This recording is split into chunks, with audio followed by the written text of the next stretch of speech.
सो organic chemistry class 11 के बहुत सारे सवाल है, कॉन्सेप्ट साथ साथ में रिवाइज करेंगे और क्वेश्चंस भी देखेंगे। ठीक है, सवाल नंबर 1 ये है कि आपको लिस्ट 1 को लिस्ट 2 के साथ मैच करना है। लिस्ट 1 में रिएक्टिव इंटरमीडिएट्स दे रखे हैं। ठीक है, आपको पता है जो स्पीशीज़ हैं उनमें रिएक्टिव इंटरमीडिएट्स और कुछ रिएजेंट्स दे रखे हैं। ठीक है, इनको अगले वाले लिस्ट 2 के साथ में मैच करना है। पहली चीज़ रखिए कार्बोकैटायन। इसके बारे में जो इन्फॉर्मेशन आपको पता है वो देख लेते हैं और फिर मैच कर लेंगे।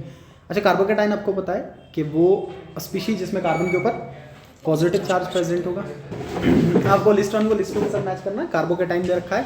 अब कार्बोकैटायन की कौन सी इन्फॉर्मेशन इसमें से सही है वो आपको मैच करना है। ठीक है ना, देखते हैं 1 बाय 1 ध्यान से। अच्छा, मुझे बताइए क्या जो चीज़ें आपको पता है वो पहले रिवाइज करते हैं। आपको पता है कार्बोकैटायन का मतलब sir carbon having positive charge and is attach to 3 other groups, 3 groups के साथ अटैच होगा। That is having only 6 electrons in its valence shell. पता है आप सबको ये? ठीक है, कार्बन के ऊपर पॉजिटिव चार्ज 3 ग्रुप्स के साथ अटैच होगा, चाहे वो हाइड्रोजन हो कोई और हो, वो पॉजिटिव चार्ज प्रेजेंट होगा और एम्प्टी पी ऑर्बिटल होगा। ठीक है, अच्छा अगर एम्प्टी पी ऑर्बिटल है तो कुल मिला के हाइब्रिडाइजेशन कितना? sp2। ठीक है, मॉलिक्यूल प्लानर होता है, कार्बोकैटायन प्लानर होगा। ठीक है ना, क्लासिकल कार्बोकैटायन की बात कर रहा हूँ मैं, और पॉजिटिव चार्ज देखने को मिल जाएगा। ठीक है, अच्छा एक और खास बात इसमें ये होगी कि इसका ऑक्टेट कंप्लीट नहीं होता है। इसके वैलेंस में सिर्फ 6 इलेक्ट्रॉन होते हैं और ये हमेशा चाहेगा कि अगर 6 इलेक्ट्रॉन है तो इलेक्ट्रॉन पेयर एक्सेप्ट करने की क्षमता रखता है। ठीक है, कार्बोकैटायन के बारे में इन्फॉर्मेशन जो आपको पहले से पता है। अब देखिए आगे पढ़ेंगे तो आपको समझ में आ जाएगा क्या इन्फॉर्मेशन सही है। कार्बोकैटायन के बारे में कौन सी इन्फॉर्मेशन सही है देख लेते हैं। देखिए क्या ये इन्फॉर्मेशन सही लग रही है कि sp2 हाइब्रिडाइज्ड कार्बन होगा और साथ साथ में एम्प्टी पी ऑर्बिटल होगा। सही बात है। ठीक है, तो इसका मतलब पहला किसके साथ मैच करेगा? तीसरे के साथ। ठीक है, अच्छा फ्री रेडिकल्स की बात कर लेते हैं। मैं सेम कहानी फ्री रेडिकल्स की भी होगी कि सर कार्बन के ऊपर ऑर्बिटल एम्प्टी नहीं होगा बल्कि जो ऑर्बिटल प्रेजेंट है उसमें एक ऑड इलेक्ट्रॉन होगा। ठीक है, और साथ में कितने ग्रुप लगे होंगे? फिर से 3 ग्रुप लगे होंगे। ठीक है ना, चाहे वो आर ग्रुप हो, आर कुछ भी हो सकता है, आर के अलावा भी ग्रुप प्रेजेंट हो सकते हैं। अच्छा एक और इंपॉर्टेंट बात इसमें ये होगी कि सर जो कार्बोकैटायन है और जो फ्री रेडिकल है दोनों को स्टेबलाइज करने वाले फैक्टर एक जैसे होते हैं, दोनों का ऑक्टेट कंप्लीट नहीं होता है, बट एक डिफरेंस आता है और वो डिफरेंस ये आता है कि इनके हाइब्रिडाइजेशन में कभी कभार अंतर आता है। मैं लिख लेता हूँ, इसको ध्यान में रखिएगा। मान लीजिए मैंने मिथाइल रेडिकल लिखा। सर अगर मैं कभी भी कार्बन रेडिकल लिखूँ ना तो आप देखोगे कार्बन रेडिकल का हाइब्रिडाइजेशन sp2 होगा। ठीक है, कितना आ जाएगा? sp2। लेकिन अगर मैं क्या कर लूँ, अगर मैं हाइड्रोजन की जगह पे हेलोजन लगा लूँ, फ्लोरीन लगा लूँ, मान लो मैं लिख लिया CF3 रेडिकल, ये भी फ्री रेडिकल, ये भी फ्री रेडिकल, बस अंतर सिर्फ इतना है सर जब हेलोजन साथ में होता है तो ये क्या करता है, ये इस कार्बन के वो ऑड इलेक्ट्रॉन वाले ऑर्बिटल को भी मजबूर कर देता है हाइब्रिडाइज होने के लिए।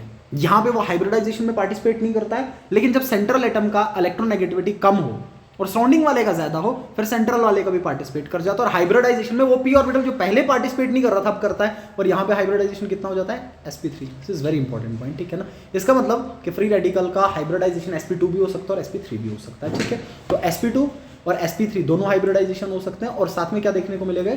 Unpaired electron. ये बात आपको पता है, तभी तो फ्री रेडिकल होगा। ठीक है, इसका मतलब इसको किसके साथ मैच कर दूंगा मैं? 4 के साथ। ठीक है ना, after that we have nucleophile. Nucleophile कौन से होंगे?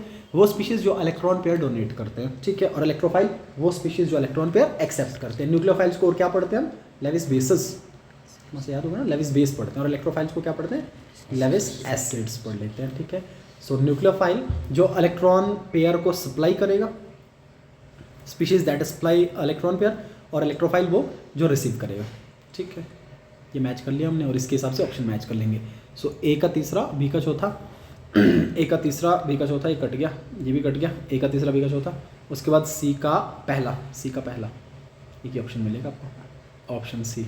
ठीक है, आसान सा सवाल था, यही 2025 का सवाल है, कॉलम मैचिंग वाला सवाल है, आसान सा है। ठीक है, IUPAC ने पहले आप पढ़ लीजिए फिर देख लेते हैं। आप पहले अपने हिसाब से देख लो फिर करेंगे, आराम से सोच लो, 1 मिनट देता हूँ मैं, फिर देखते हैं।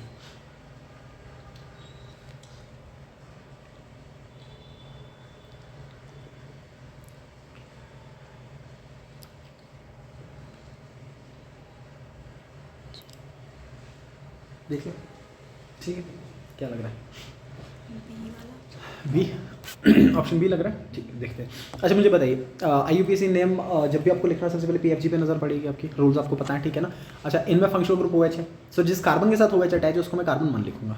ठीक है ना, अब इधर से भी चलूँ तो तब भी टोस्ट कर सकता हूँ मैं, इधर से भी चल सकता हूँ, लेकिन मैं प्रायोरिटी दूंगा उसके बाद डबल बॉन्ड को, बात आपको पता है। ठीक है, पहला प्रायोरिटी PFG को मिलता है, उसके बाद मल्टीपल बॉन्ड या डबल बॉन्ड को मिलेगा और उसके बाद कहीं साइड ग्रुप देखेंगे हम। So this is 1, this is 2, this is 3, this is 4 and this is 5। अच्छा 4 पे कौन सा ग्रुप प्रेजेंट है? इथाइल। ठीक है, 4 पे इथाइल लिख दिया मैंने। उसके बाद ये जो आपका दिख रहा है साइक्लिक कंपाउंड, जैसे साइक्लोपेंट, और कितने पे इन?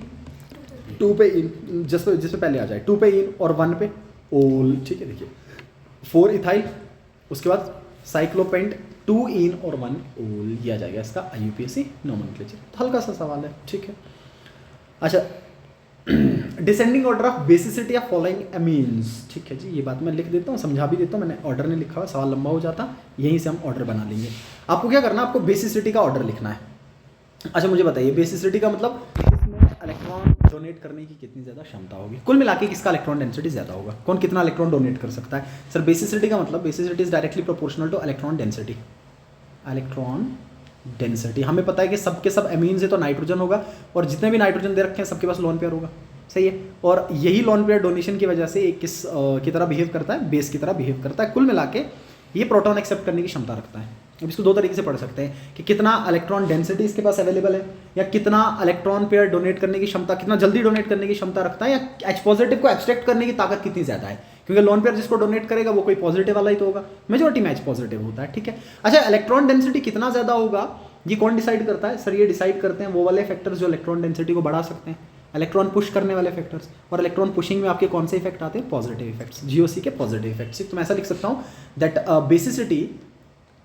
Basicity is directly proportional to +R +H and +I, positive effect जितने भी होंगे, and inversely proportional to -R -H and -I, ठीक है। पॉजिटिव इफेक्ट्स डेंसिटी को बढ़ाने का काम करेंगे, नेगेटिव वाले घटाने का काम करेंगे, ठीक है। इसी चीज़ को लगा लेंगे हम। लेकिन उससे पहले जब एमीन्स की बात कर लें तो एक और पॉइंट में लिख लेता हूँ कि सर एमीन्स आपके दो तरह के एग्जिस्ट करते हैं, एलिफैटिक भी और एरोमेटिक भी।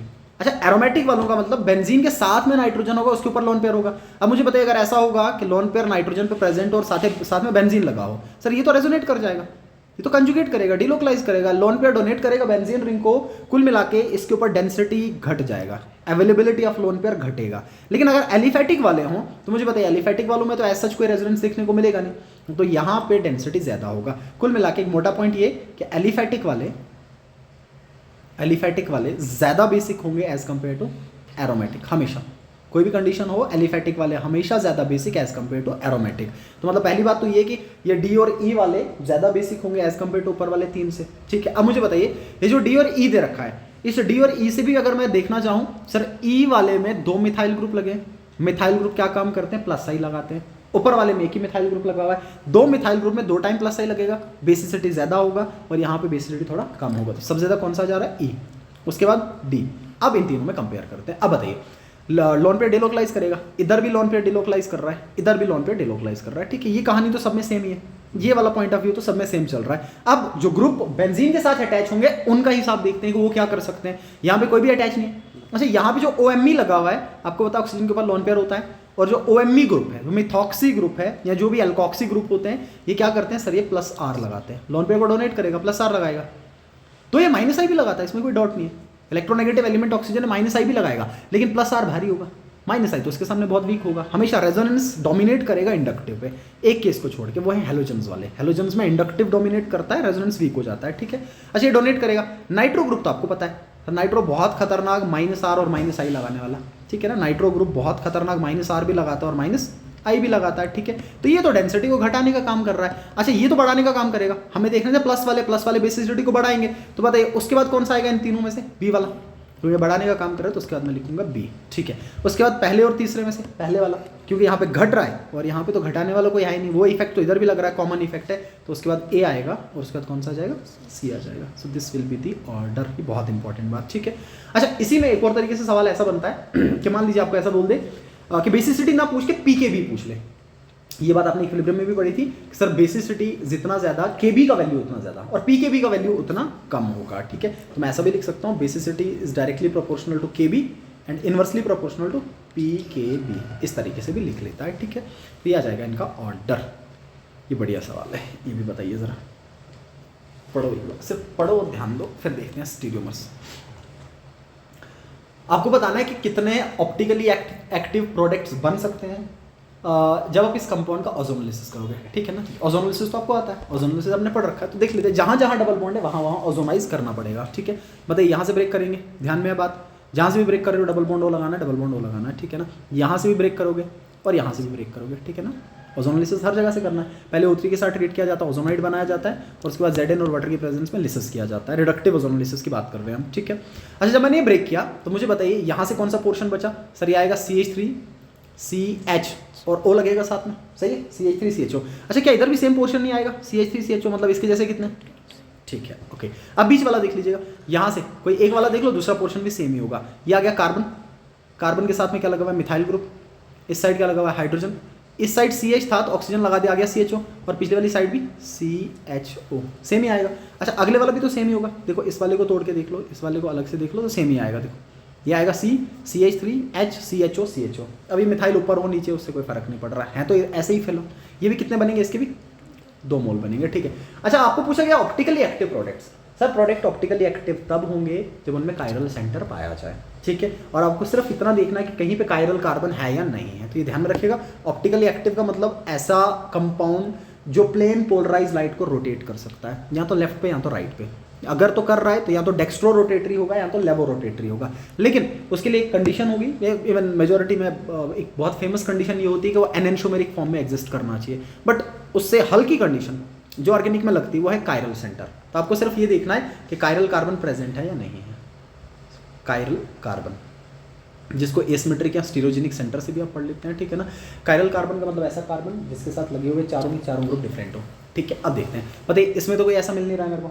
यहाँ 3 हाइड्रोजन लगे, यहाँ पे हाइड्रोजन है, इस साइड ऑक्सीजन है, इसमें तो 4 ग्रुप लगे भी नहीं है, ठीक है। अच्छा, इस वाले में आ जाते हैं। इस वाले में बताओ मेरे को, ये कार्बन है, इस साइड से CHO ग्रुप और इस साइड से भी CHO ग्रुप, ये तो हो गया। इसमें तो कायरलिटी हुआ नहीं, चारों सेम होने डिफरेंट होने चाहिए, तो सेम हो गए, तो इनमें कोई भी कायरल सेंटर नहीं होगा, नो कायरल कार्बन।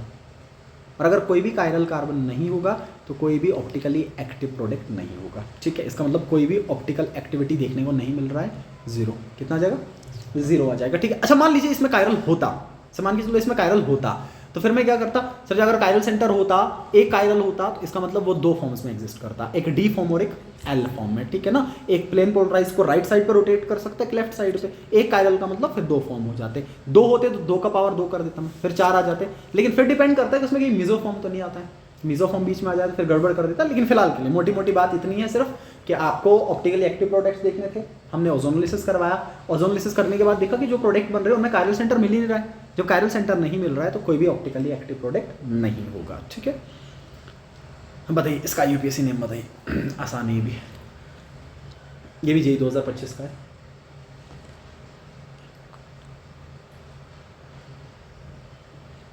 ये NCERT से उठाया, पता कहाँ से उठाया? ये NCERT class 12 halo alkane chapter से उठाया है, हेलो एल्केन्स वाले चैप्टर से सीधा NCERT का उठा के डाला हुआ है, ठीक।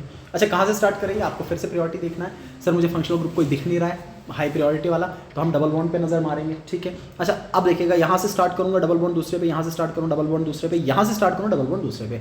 जब डबल बॉन्ड हर तरफ से सेम पे आ रहा है, फिर मुझे साइड ग्रुप देखने पड़ेंगे, ठीक है। तो अगर मैं यहाँ से स्टार्ट करूँ, देखिए this is 1, this is 2, this is 3 and this is 4, तो आप देखो कि डबल बॉन्ड दूसरे पे तो आ ही रहा है और प्लस पहले पे ब्रोमो भी आ रहा है, तो मतलब साइड ग्रुप पे भी नजर पड़ गई सही, और उसके बाद डबल बॉन्ड पे भी आ गया, ये मैंने नंबर कर दिया, ठीक है। अच्छा, उसके बाद 1 पे क्या आया? ब्रोमो। अच्छा, 2 पे क्या बचेगा? मिथाइल। सो आएगा 1 पे ब्रोमो, 2 पे मिथाइल, और उसके बाद ब्यूट, 2 पे ईन। सो 1 पे ब्रोमो, 2 पे मिथाइल और ब्यूट 2 ईन, ये हल्का सा नाम आ जाएगा, ठीक है ना। ये इसका करेक्ट IUPAC नोमेनक्लेचर हो जाएगा। हाँ, इसका बताइए, ये आपको पता है, double bond triple bond tie हो जाए तो आपको पता है कैसे देखना है, क्या हिसाब है। शाबाश।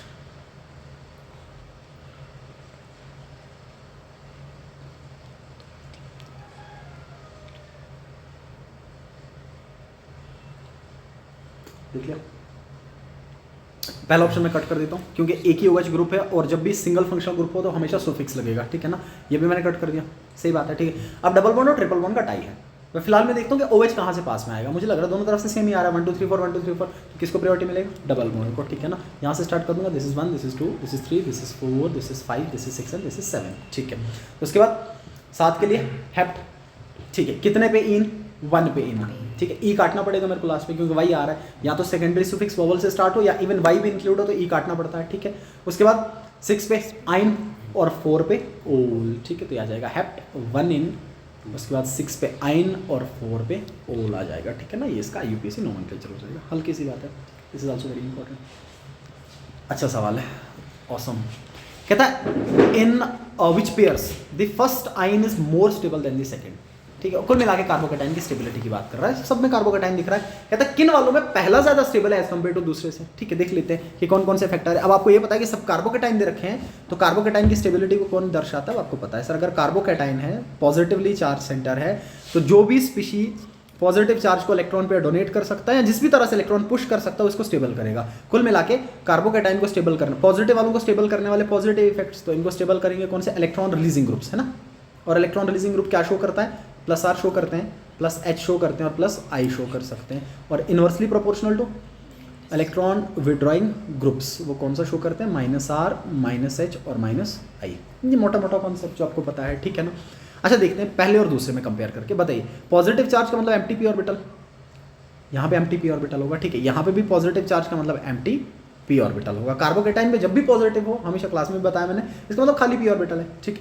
अच्छा साथ में ऑक्सीजन लगा हुआ है, बताइए ऑक्सीजन के पास क्या प्रेजेंट है, लोन पेयर। इसको साथ में खाली अगर ऑर्बिटल दिख रहा है और लोन पेयर साथ में कैरी कर रहा है, तो मतलब अपने लोन पेयर को डोनेट कर देगा, कंजुगेट कर रहा है, ठीक है ना। या आप ऐसा बोल सकते हैं कि बैक बॉन्डिंग हो रहा है, ये इसको डोनेट कर रहा है, खाली पी ऑर्बिटल दिख रहा है, डोनेट कर रहा है और इसकी डेफिशिएंसी को ओवरकम कर दे रहा है, भर दिया इसने ऑर्बिटल, कुल मिला के स्टेबलाइजेशन हो गया वाया कंजुगेशन, ठीक है। तो यहाँ पे क्या कर रहा है आपका, कंजुगेशन हो रहा है, या मैं ऐसा बोल दूँ कि बैक बॉन्डिंग हो रहा है, बैक बॉन्डिंग, ठीक है ना।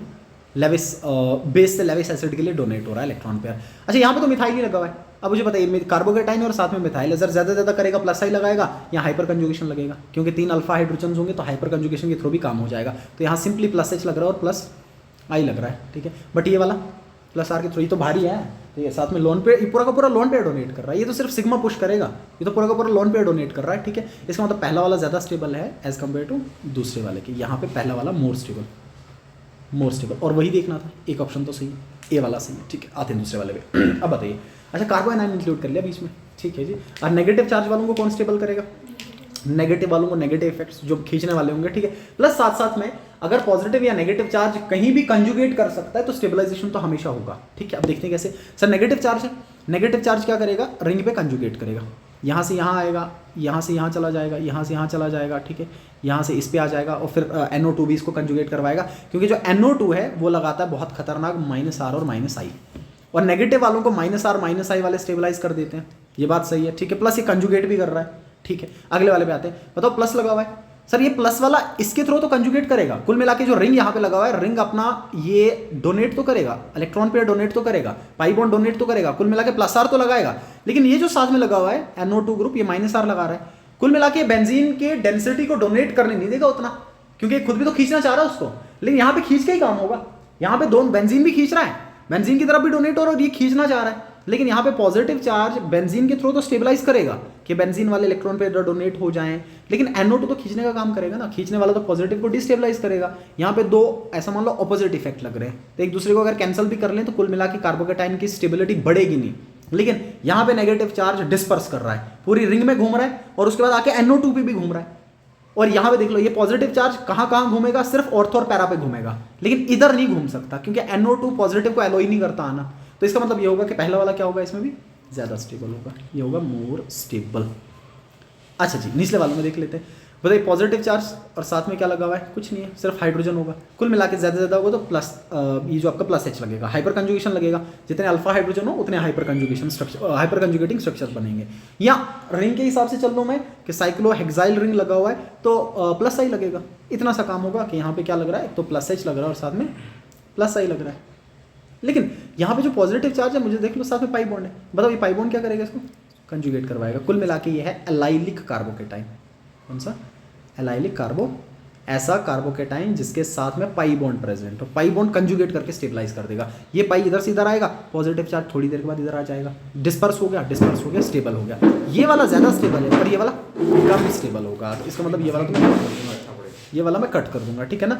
आपको बोला गया था कि पहला वाला ज़्यादा स्टेबल होना चाहिए दूसरे वाले से, इसमें तो दूसरा ज़्यादा स्टेबल है पहले वाले से, तो ये मैंने कट कर दिया, ठीक है। अच्छा इस वाले में देख लीजिए 3 मिथाइल ग्रुप लगे हुए हैं, इसका मतलब ये होगा कि सर हाइपर कंजुगेशन तो होगा, ठीक है। कितने टाइम हाइपर कंजुगेशन होगा, 3 हाइड्रोजन यहाँ पे, 3 यहाँ पे, 3 यहाँ पे, 9 हाइपर कंजुगेटिंग स्ट्रक्चर्स बनेंगे। यहाँ 3 मिथाइल ग्रुप है तो 3 टाइम +I लगेगा, इतनी सी बात तो है। अच्छा यहाँ पे भी तो +I +H होगा, लेकिन सर साथ में ये जो OMe लगा हुआ है इसके ऊपर लोन पेयर भी तो है।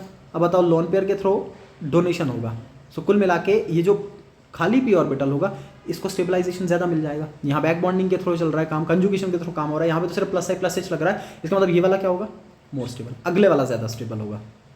तो ये भी मैं कट कर दूंगा। आपको पूछा गया था कि पहला वाला दूसरे वाले से ज़्यादा स्टेबल होना चाहिए, तो बताइए पहला वाला कौन कौन सा आया, ए एंड बी ओनली, ठीक है, तो ऑप्शन ए सही होगा, ए एंड बी ओनली, ठीक है ना, पहला और दूसरा ज़्यादा स्टेबल होंगे सिर्फ पहला वाले केस में, अगले वालों में ये दो ज़्यादा स्टेबल होंगे एज कम्पेयर टू दिस। दो यहाँ माइनस आई भी लग रहा है, एक बार ध्यान में रखिएगा, लेकिन इसका माइनस आई निग्लिजिबल है क्योंकि इसका प्लस आर इतना स्ट्रॉन्ग है कि माइनस आई हम काउंट भी नहीं कर रहे हैं इसमें, ठीक है।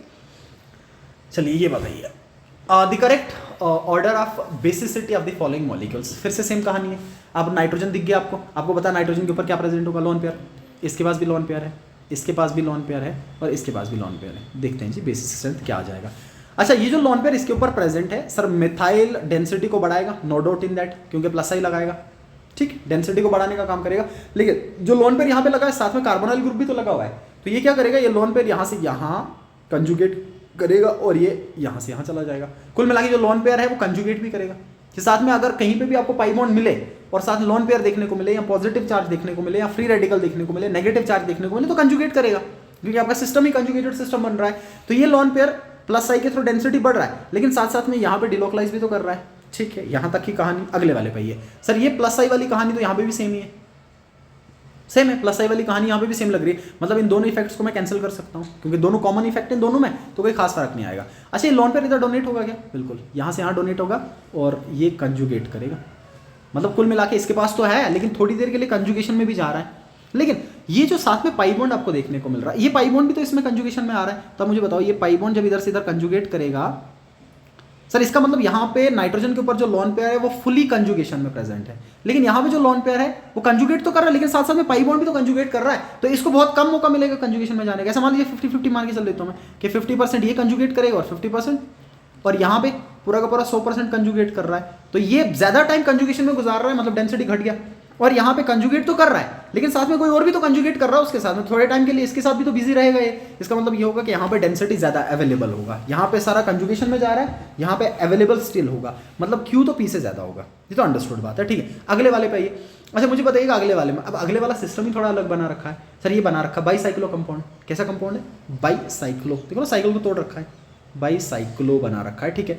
अच्छा ये इस कंपाउंड के अंदर इतना स्ट्रेन है, जब बाईसाइक्लो जब भी बना दिया इसके अंदर इतना स्ट्रेन है कि हमेशा चाहेगा कि मैं जल्दी से डोनेट कर दूं, बहुत स्ट्रेन कंपाउंड है, इसके अंदर स्ट्रेन इतना ज़्यादा है, एंगल स्ट्रेन इतना है कि चाहेगा कि मैं जल्दी से डोनेट कर दूं, इधर उधर मौका नहीं मिलेगा उसको घूमने का, तो स्ट्रेन है। आप देखो अगर ले भी आओगे ना तो आप ये देखो कि यहाँ पे डबल बॉन्ड आएगा और आप ब्रिज हेड कार्बन में डबल बॉन्ड आना नहीं चाहता, ठीक है, तो डबल बॉन्ड की आने की पॉसिबिलिटी कम होगी। इसका मतलब ये होगा कि ये सबसे ज़्यादा अवेलेबल है डोनेशन के लिए, तो अगर ये सबसे ज़्यादा अवेलेबल है डोनेशन के लिए तो सबसे बेसिक स्ट्रेंथ ज़्यादा किसका होगा, आर वाले का सबसे ज़्यादा होगा, ठीक है। ये ऑप्शन कट गया, ये ऑप्शन कट गया। अच्छा आर के बाद कौन सा आ जाएगा, क्यू, और क्यू के बाद कौन सा आ जाएगा, P. So R Q and P, option C सही ऑप्शन होगा, ठीक है।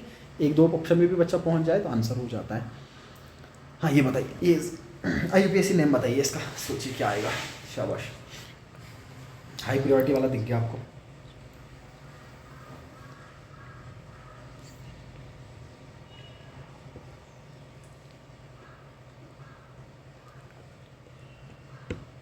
शाबाश, देख ले। बताओ हाई प्रायोरिटी वाला ग्रुप कौन सा है, COH, ठीक है, मतलब जिस बेंजीन के कार्बन से COH अटैच है नंबर 1 तो मैं उसको ही करूँगा। अच्छा उसके बाद नंबर 2 किसकी तरफ जाऊँ मैं, सर लोवेस्ट लोकेंट रूल देखना पड़ेगा, ठीक है। यहाँ की तरफ जाऊँगा तो तीसरे पे ग्रुप मिलेगा, यहाँ पे जाऊँ तो दूसरे पे मिल जाएगा, फिर मैं यहाँ से आऊँगा, this is 2, this is 3, this is 4, this is 5, this is 6, हो गया।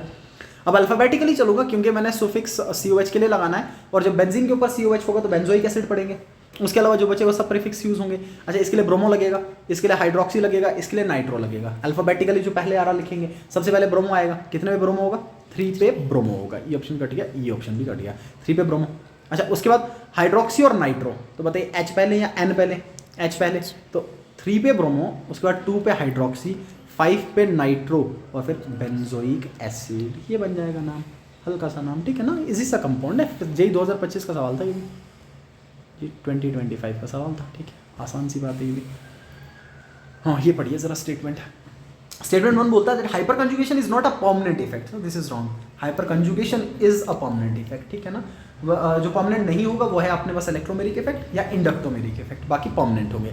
अच्छा दूसरा कहता है in general greater is the number of alkyl groups attach to a positively charge के time greater is the hyper conjugation interaction and stabilization of cation. कुल मिला के अगर आपके पास कहीं पे पॉजिटिव चार्ज प्रेजेंट हो और इसके साथ में अल्काइल ग्रुप लगे हो, मान लो मैंने मिथाइल लगा दिया, इधर मिथाइल लगा दिया, इधर मिथाइल लगा लिया, कहता जितने ज़्यादा अल्काइल ग्रुप प्रेजेंट होंगे उतना ज़्यादा हाइपर कंजुगेशन देखने को मिलेगा और उतना ज़्यादा जो आपका कैटाइन होगा उसको स्टेबलाइजेशन मिलेगा। सही बात है, जितने ग्रुप ज़्यादा लगे होंगे, ये ग्रुप जितने ज़्यादा लगे होंगे उतने ज़्यादा प्लस। एक्चुअली में होना तो ये चाहिए था कि जो एल्काइल ग्रुप है ना, क्योंकि एल्काइल कुछ भी हो सकता है, इसमें तो दिक्कत वाली बात है, सिर्फ मिथाइल थोड़ी ना होगा, एल्काइल कुछ भी हो सकता है, ठीक है ना। अब ये है कि जितने ज़्यादा अल्फा हाइड्रोजन्स लगे होंगे उतना ज़्यादा स्टेबलाइजेशन होगा। लेकिन कुल मिला के उस हिसाब से देख के चलोगे ना आप, तो एल्काइल ग्रुप दो कहीं ना कहीं प्लस आई भी तो लगा सकते हैं, तो कहीं ना कहीं स्टेबलाइजेशन तो करवाते ही करवाते हैं, चाहे हाइपर कंजुगेशन के थ्रू ना हो, लेकिन स्टेबलाइजेशन करवाते हैं। हाँ, लेकिन इन जनरल जब बच्चा पहली बार पढ़े तो उसको लगेगा हाँ बिल्कुल ऐसी बात की जा रही है कि जितने अल्काइल ग्रुप ज़्यादा लगे हाइपर कंजुगेशन उतना ज़्यादा, और जितना ज़्यादा हाइपर कंजुगेशन उतना ज़्यादा स्टेबलाइजेशन ऑफ कैटायन। ठीक है, तो दोनों स्टेटमेंट में से दूसरा वाला तो सही स्टेटमेंट है, बट पहला वाला गलत स्टेटमेंट है। तो statement 1 is wrong but statement 2 is correct, option A. ठीक है, अच्छा जी, ये आ गया आपका आइसोमेरिज्म पे। बताइए आइसोमेरिज्म पे सवाल डाल रखा आपने। देखिए आइसोमर्स दो तरह के, स्ट्रक्चरल आइसोमर्स और स्टीरियो आइसोमर्स, अपने पूरी क्लासिफिकेशन पढ़ी हुई है, ठीक है ना, अच्छे से पढ़ा है हमने। अच्छा, कहता है ये जो स्टार्टिंग वाले दो हैं ये मेटामर्स हैं। अब बताइए मेटामर्स क्या होंगे सर? मेटामर्स ऐसे आइसोमर्स जिनमें पॉलीवेलेंट फंक्शनल ग्रुप के दोनों तरफ चेन डिफरेंट हो या अरेंजमेंट डिफरेंट हो। बताओ, ये सी डबल बॉन्ड हो, अच्छा इसके इस साइड 2 कार्बन, इसके इस साइड 2 कार्बन, अच्छा यहाँ पे सी डबल बॉन्ड हो, एक साइड पे 1 कार्बन और दूसरी साइड पे 3 कार्बन, बिल्कुल सही है। ये 2 कार्बन, ये 2 कार्बन, यहाँ पे 1 कार्बन और यहाँ पे 3 कार्बन, मॉलिक्यूलर फॉर्मूला तो सेम ही होना चाहिए। 2 और 2 4 यहाँ पे भी चल रहे हैं, 3 और 1 4 चल रहे हैं, तो बिल्कुल सेम बात है कि मेटामर्स होंगे। तो पहली बात तो सही है, ठीक है, ये मेटामर्स हैं। दूसरी बात कहता है दीज आर फंक्शनल आइसोमर्स। अच्छा, फंक्शनल आइसोमर्स में क्या होगा? मॉलिक्यूलर फॉर्मूला सेम चलना चाहिए, चेन लेंथ भी सेम होनी चाहिए, बस फंक्शनल ग्रुप अलग होना चाहिए। यहाँ पे CN है और साथ में 3 कार्बन लगे हुए हैं, ये 3 कार्बन, यहाँ पे NC और साथ में 3 कार्बन लगे हुए, मतलब मॉलिक्यूलर फॉर्मूला सेम चल रहा है। एक CN और एक NC, बिल्कुल ये 2 अलग फंक्शनल ग्रुप हैं। एक नाइट्राइल एक आइसोनाइट्राइल है, तो बिल्कुल आपस में फंक्शनल आइसोमर्स होंगे या फंक्शनल ग्रुप आइसोमर्स होंगे। ठीक है, नंबर 3 कहता है दीज आर पोजिशनल आइसोमर्स। ठीक है, देखते हैं, कहता है ये पोजिशनल आइसोमर्स हैं। अच्छा, मुझे बताइएगा, पहली बात तो ये कि मॉलिक्यूलर फॉर्मूला सेम होना चाहिए, उस पर नजर मारनी है, हो सकता है पोजीशन दिखे बच्चे को। देख लेते हैं इधर कितने कार्बन है, 1 2 3 4 कार्बन और OH ग्रुप। यहाँ पे देखूंगा 1 2 3 4 5, यहाँ 5 कार्बन और OH ग्रुप। अब जब बच्चा पहली बार नजर मारेगा तो उसको लगेगा OH दूसरे ग्रुप पोजीशन पे और यहाँ पे पहली पोजीशन पे, तो हाँ ये तो पोजिशनल आइसोमर्स हो गया। हालांकि इसमें मॉलिक्यूलर फॉर्मूला ही सेम नहीं है, इसमें 5 कार्बन है और इसमें 4 कार्बन है, इनका तो मॉलिक्यूलर फॉर्मूला ही सेम नहीं बना, ये तो पूरा का पूरा सवाल ही गलत हो गया, ये तो आइसोमर्स हुए ही नहीं किसी भी एंगल से। ठीक है ना, ये तो कट हो गया। अच्छा, उसके बाद कहता है दीज आर होमोलॉग्स। होमोलॉग्स पढ़ा है मैंने, होमोमर्स भी पढ़ते हैं, इनको आइडेंटिकल कंपाउंड्स भी पढ़ते हैं जो सेम सेम हो दोनों। ठीक है ना, बताइए यहाँ पे NH2 दे रखा है, मतलब प्राइमरी अमीन है ना, 1 डिग्री अमीन, और यहाँ पे NH दे रखा है, सर ये तो 2 डिग्री अमीन है और दोनों में फंक्शनल ग्रुप अलग है, दोनों में तो एक जैसे थोड़ी ना हुए, तो फंक्शनल ग्रुप ही अलग हो गए। ठीक है, अगर कार्बन चेन सेम हो जाए तो ये तो आपस में फंक्शनल आइसोमर्स होंगे, लेकिन ये दोनों कहता है सेम है, तो ये सेम नहीं है, तो ये भी कट हो गया। ठीक है, सो कौन सा सही ऑप्शन होगा? A and B only, option D सही होगा जी, A and B ओनली। अच्छा, सेम ही है तो, हाँ बढ़िया, एक और बढ़िया सवाल है। ठीक है, देखते हैं इसमें भी। कहता है the least acidic compound among the following. अब आपको एसिडिटी कौन डिसाइड कर सकता है, वो चीज़ आपको पता है, तो मैं लिख लेता हूँ। देखिए, acidity is directly proportional to stability of conjugate base. ठीक है, आपको पता है, कभी भी अगर आपको एसिडिटी देखना है, बेसिसिटी देखना है, कंजुगेट बेस बनाइए और देखिए कितना स्टेबल है, जितना स्टेबल है उतना ज़्यादा। तो stability is directly proportional to stability of, acidity is directly proportional to stability of conjugate base. अच्छा, कंजुगेट बेस का मतलब एनाइन, क्योंकि एसिड H पॉजिटिव डोनेट करेगा तो पीछे नेगेटिव वाला बचेगा, सो कंजुगेट बेस का मतलब क्या होगा? एनायन। अच्छा, एनायन का मतलब नेगेटिव चार्ज, और नेगेटिव चार्ज को स्टेबल करने वाले कौन से factor? Negative factors. That means electron withdrawing group increase करवाएंगे और इलेक्ट्रॉन रिलीजिंग ग्रुप डिक्रीज करवा देंगे, इतनी बात हमें पता है। ठीक है, अच्छा उसके बाद ये जो कंपाउंड दिए गए हैं, अब इन कंपाउंड्स में से स्टेबिलिटी हमने देखे, स्टेबिलिटी को दर्शाने के और भी फैक्टर्स होते हैं, एरोमेटिसिटी फैक्टर होता है, ठीक है, कंजुगेशन फैक्टर होता है, बहुत सारी चीजें और भी होती हैं, 1 बाय 1 देख लेते हैं। ठीक है, अच्छा बताइए, पहला वाला अगर एसिडिक होगा तो मतलब H पॉजिटिव डोनेट करेगा, मान लीजिए H पॉजिटिव डोनेट करा, OH के डोनेट करेगा, तो O से मैंने हटा दिया और क्या बचेगा O पे ऊपर? नेगेटिव। यहाँ SO3H है, हटा दिया और S के ऊपर क्या बचेगा? नेगेटिव। एक्चुअली में O के ऊपर नेगेटिव आता है, बट दिखा देता हूँ मैं ऐसे ही, क्योंकि ये SOH होगा, हटेगा तो O के ऊपर आएगा। ठीक है, अच्छा यहाँ से भी हटेगा तो O के ऊपर नेगेटिव, यहाँ पे COOH है ही नहीं, मतलब यहाँ से कार्बोक्सिलिक एसिड्स के पास डोनेट करने के लिए नहीं है, डोनेट करेगा ये एल्काइन, जो आपको देखने को मिल रहा है, ये एल्काइन डोनेट करेगा H पॉजिटिव, तो नेगेटिव चार्ज किस पे आएगा? कार्बन। देखो ऐसा है, ये है C double bond O E T, E T का मतलब इथाइल, C2H5, ठीक है। उसके बाद कार्बन, ट्रिपल बॉन्ड कार्बन, और इस कार्बन के साथ लगा हुआ है हाइड्रोजन, ठीक है। अच्छा, जब ये हाइड्रोजन के थ्रू डोनेट करेगा तो कार्बन के ऊपर कौन सा चार्ज आएगा? नेगेटिव। अब देखेंगे कौन ज़्यादा स्टेबल है, फिर कहानी क्लियर हो जाएगी, ठीक है। अच्छा, इन तीनों में से अगर आप स्टेबिलिटी की बात करोगे, सर इसके ऊपर COO के ऊपर नेगेटिव, कुल मिला के ऑक्सीजन के ऊपर नेगेटिव आ रहा है। हाँ, ऑक्सीजन अच्छा खासा इलेक्ट्रोनेगेटिव होता है, कोई दिक्कत नहीं है। और वैसे भी कार्बोक्सिलिक एसिड अच्छे खासे एसिडिक नेचर के होते हैं, इनका पीके वैल्यू बहुत कम होता है। अच्छा, SO3H जो O के ऊपर नेगेटिव आएगा वो डिलोकलाइज कर सकता है। यहाँ भी जो O के ऊपर नेगेटिव आ रहा है वो क्या कर सकता है? डिलोकलाइज कर सकता है।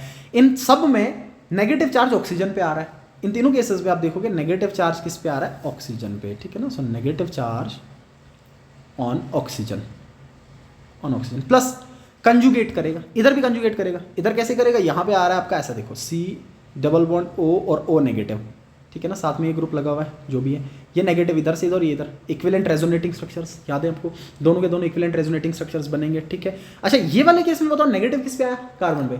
सर जिस कार्बन पे नेगेटिव आया वो sp सेंटर के साथ जुड़ा था, लेकिन सर इतना ज्यादा इलेक्ट्रोनेगेटिव नहीं है कि ऑक्सीजन के साथ कंपीट कर पाए। हाँ, अगर एल्केन एल्कीन एल्काइन में हम खुद कंपेयर करते हैं तो फिर हमें पता है कि एल्काइन वालों का एसिडिक स्ट्रेंथ ज्यादा होता है, कि sp या कहीं ना कहीं परसेंटेज करेक्टर लगा के बात कर सकते हैं। लेकिन अभी तो ऑक्सीजन के साथ कंपटीशन है, तो ऑक्सीजन के साथ कहाँ जीत पाएगा ये? इसका मतलब इन सब में से लीस्ट एसिडिक कौन सा होगा? ये डी वाला, ठीक है ना। क्योंकि इस नेगेटिव चार्ज का जो आ रहा है वो किस पे आ रहा है? कार्बन। और ये पहले से ही इतना ज्यादा इलेक्ट्रॉन डेंसिटी इसके पास पाई की फॉर्म में प्रेजेंट है कि आपस में रेपेल भी करते हैं, ठीक है। तो सबसे लीस्ट एसिडिक पूछा गया था, तो कौन सा आ जाएगा? Option D. वो किस में दे रखा है? बी वाले में, ठीक है। अच्छा जी, हाँ ये अच्छा है, ये बताइए, आपको नाम दे रखा है, आपको स्ट्रक्चर बनाना है, फिर बताना है इसमें कितने sp3, कितने sp2 और कितने sp। आसान सा सवाल है। 3,3 डाइमिथाइल हेक्स-1-इन फोराइन, हेक्स दे रखा तो मैं हेक्स बना लेता हूँ पहले, ठीक है, हेक्स आ गया। अच्छा, उसके बाद 1 पे इन लगा लिया मैंने, 1 पे इन, 4 पे आइन, 4 पे आइन लगा लिया, ट्रिपल बॉन्ड, ठीक है। उसके बाद 3 पे डाइमिथाइल, 3 पे डाइमिथाइल, सही लिख दिया मैंने, ओके। sp3 सेंटर ढूंढना है, sp2 ढूंढना है और sp2 ढूंढना है। बताइए, जहाँ भी डबल बॉन्ड लगा होगा वो sp2 सेंटर होगा, ये भी sp2, ये वाला भी। जहाँ डबल बॉन्ड नहीं लगा है, ना ही ट्रिपल लगा है, सिंगल है, तो sp3, मतलब ये वाला कार्बन भी sp3। टर्मिनल हमेशा sp3, ये भी हमेशा sp3, ये भी हमेशा, ओके। इधर लगा हुआ है ट्रिपल बॉन्ड, मतलब sp होगा, तो ये वाला भी sp और ये वाला भी sp, हो गया काम, ठीक है। बताइए sp3 वाले कितने आगे? 1 2 3 4, ठीक है। sp3 वाले एक ही ऑप्शन है इसमें, तो मतलब sp3 भी ढूंढ लेता बच्चा तो काम हो जाता, ठीक है। sp3 वाले आगे 4, अच्छा sp2 वाले कितने आगे? 2, और sp वाले भी कितने आगे? 2 आगे, ठीक है। तो पहला ऑप्शन सही होगा, ओके। हाँ, ये भी अच्छा सवाल है। कहता कंपाउंड जो दिया गया है इसको कंसिडर कीजिए, और उसके बाद बताइए कि मोस्ट स्टेबल और लीस्ट स्टेबल कार्बन रेडिकल जब आप होमोलिटिक फिशन करवाएंगे तो किस पे बनेगा, ठीक है। मतलब अपने कार्बन और हाइड्रोजन को होमोलिटिकली क्लिव करवाना है, उसके बाद रेडिकल बनाना, और फिर देखना सबसे स्टेबल रेडिकल किस पे आएगा और सबसे कम स्टेबल किस पे आएगा। हाँ, तो इमेजिन करके बना लीजिए, जो दिख रहा है मैं बना लेता हूँ। देखो, मैंने ऐसा लिखा H, दिस इज C, या मैं रेडिकल की फॉर्म में लिख लेता हूँ, इधर ही बना लेता हूँ मैं। पहला वाले पे बनाओ रेडिकल, इस पर रेडिकल बना लेता हूँ मैं, ठीक है ना। मतलब हाइड्रोजन तोड़ रखा हमने, होमोलिटिकली रेडिकल बना लिया, फिर दूसरे पे भी बना लेते हैं, यहाँ पे आएगा रेडिकल, तीसरे पे भी बना लेते हैं, इस पर रेडिकल बनेगा, और इस पे भी रेडिकल बनेगा। बस अब देख लेते हैं कौन स्टेबल ज़्यादा कौन कम, ठीक है। अच्छा, मुझे बताइए ये जो रेडिकल बनेगा, ये वाला जो रेडिकल बनेगा, क्या इस रेडिकल का मतलब इसके पास p ऑर्बिटल है और उसके अंदर एक ऑड इलेक्ट्रॉन है, और सामने आप देखने को मिलेगा आपको कि पैरेलल में p ऑर्बिटल और प्रेजेंट है जिनने साइड वाइज ओवरलैप करके पाई बॉन्ड बना रखा है। तो बताओ ये कंजुगेट तो करेगा ना सर? ये ऐसा देखने को मिल रहा है आपको, देखो ऐसा था, और यहाँ पे जो p ऑर्बिटल थे, मान लो डबल बॉन्ड आपने बना रखा है, ये कार्बन था, ये p ऑर्बिटल, ये कार्बन, इसके साथ में 2 हाइड्रोजन और एक p ऑर्बिटल, ऐसा, या एक हमने होमोलिटिकली तोड़ा था, एक ही रख लेता हूँ मैं। ये इलेक्ट्रॉन, इसके अंदर भी इलेक्ट्रॉन, इसके अंदर भी इलेक्ट्रॉन। अब ये दोनों साइड वाइज ओवरलैप करके पाई बना रहे थे। अब जरूरी थोड़ी ना ऐसा हो सर, एक और ऑप्शन भी तो है कि ये वाले साइड वाइज ओवरलैप करके पाई बॉन्ड बना ले और रेडिकल इसके ऊपर बचे।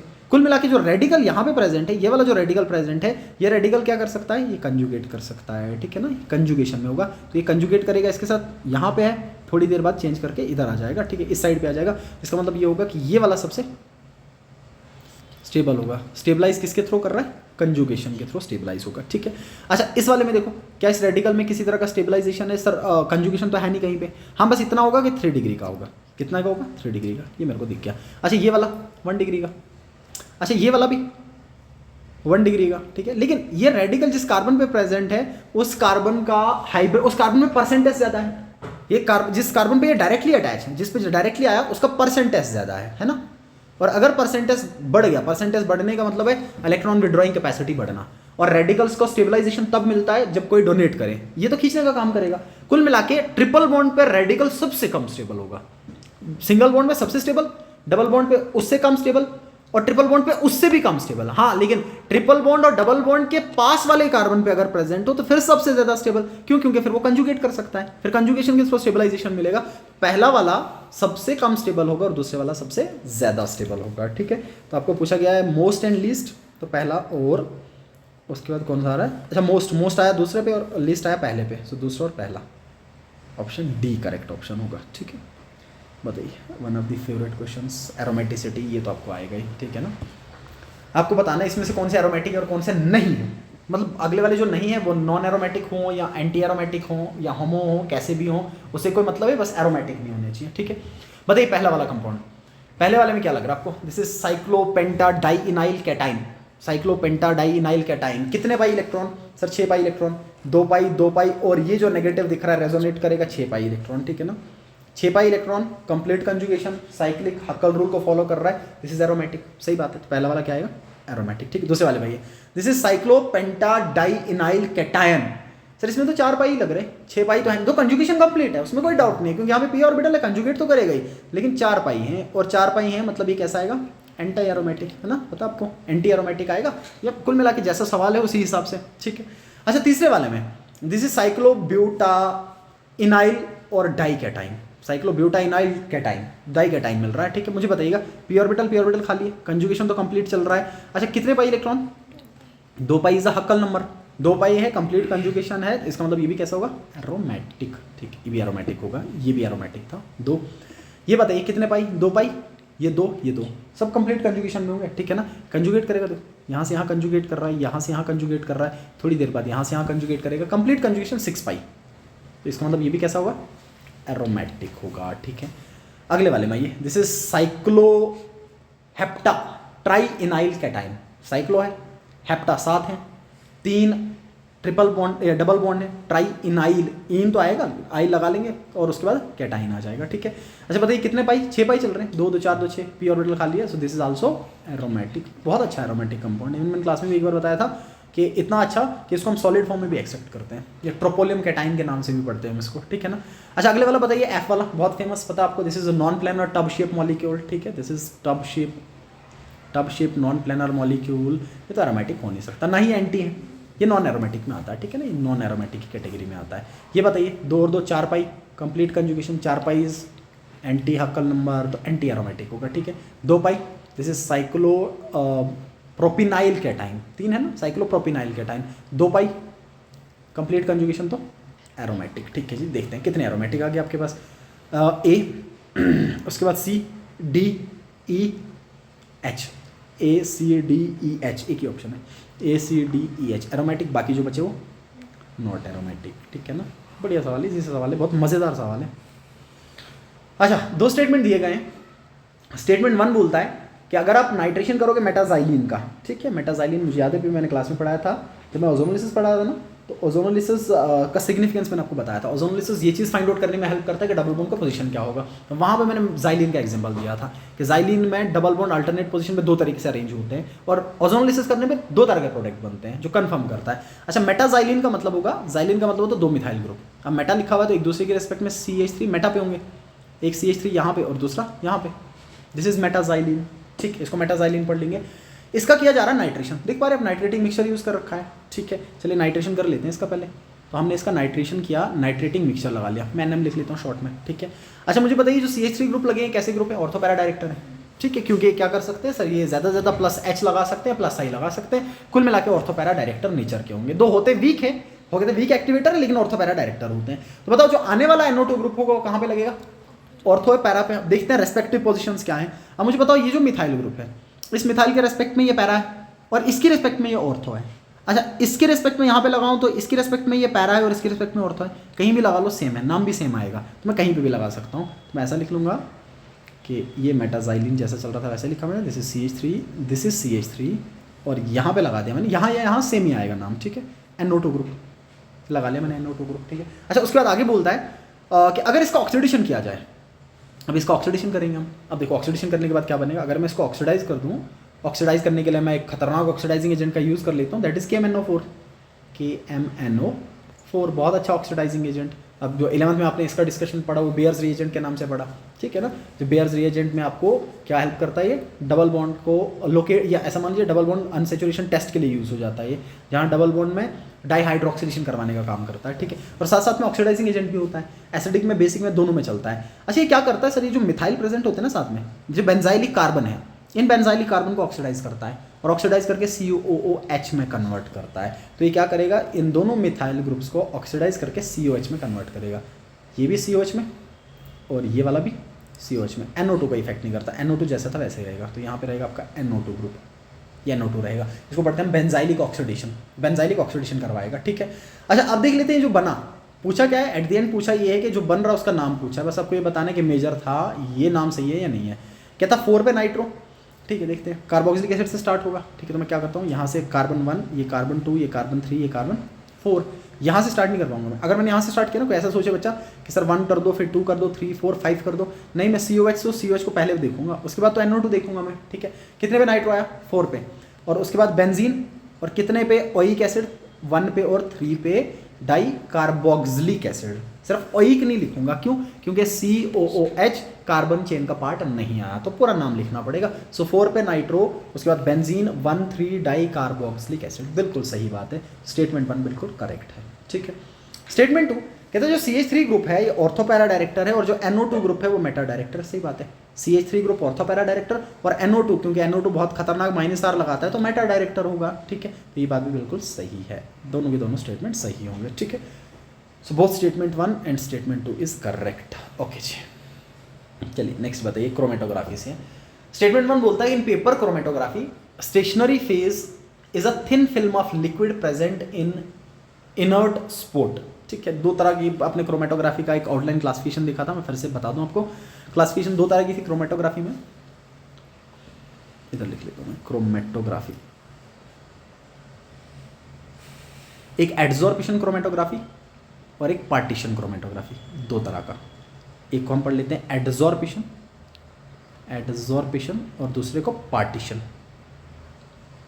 अच्छा पार्टीशन क्रोमेटोग्राफी में एक टाइप आपको देखने को मिलता है जिसको हम पढ़ते हैं पेपर क्रोमेटोग्राफी, और एडजॉर्प्शन में 2 मिलते हैं आपको 11th के हिसाब से या नीट के हिसाब से जो लगते हैं बच्चे के लिए। वो एक आएगा आपका TLC, थिन लेयर क्रोमेटोग्राफी, ठीक है, और दूसरा आ जाता है आपका कॉलम क्रोमेटोग्राफी, ठीक। ये भी पहले आया, ये तो सीधा आया था एक बार, शायद तो 4-5 साल पहले आया था कि paper chromatography is a type of, 4 option, partition chromatography या पार्टीशन, ऐसा था शायद कि पार्टीशन क्रोमेटोग्राफी में से कौन सा होगा, पेपर क्रोमेटोग्राफी आंसर में था, ठीक है।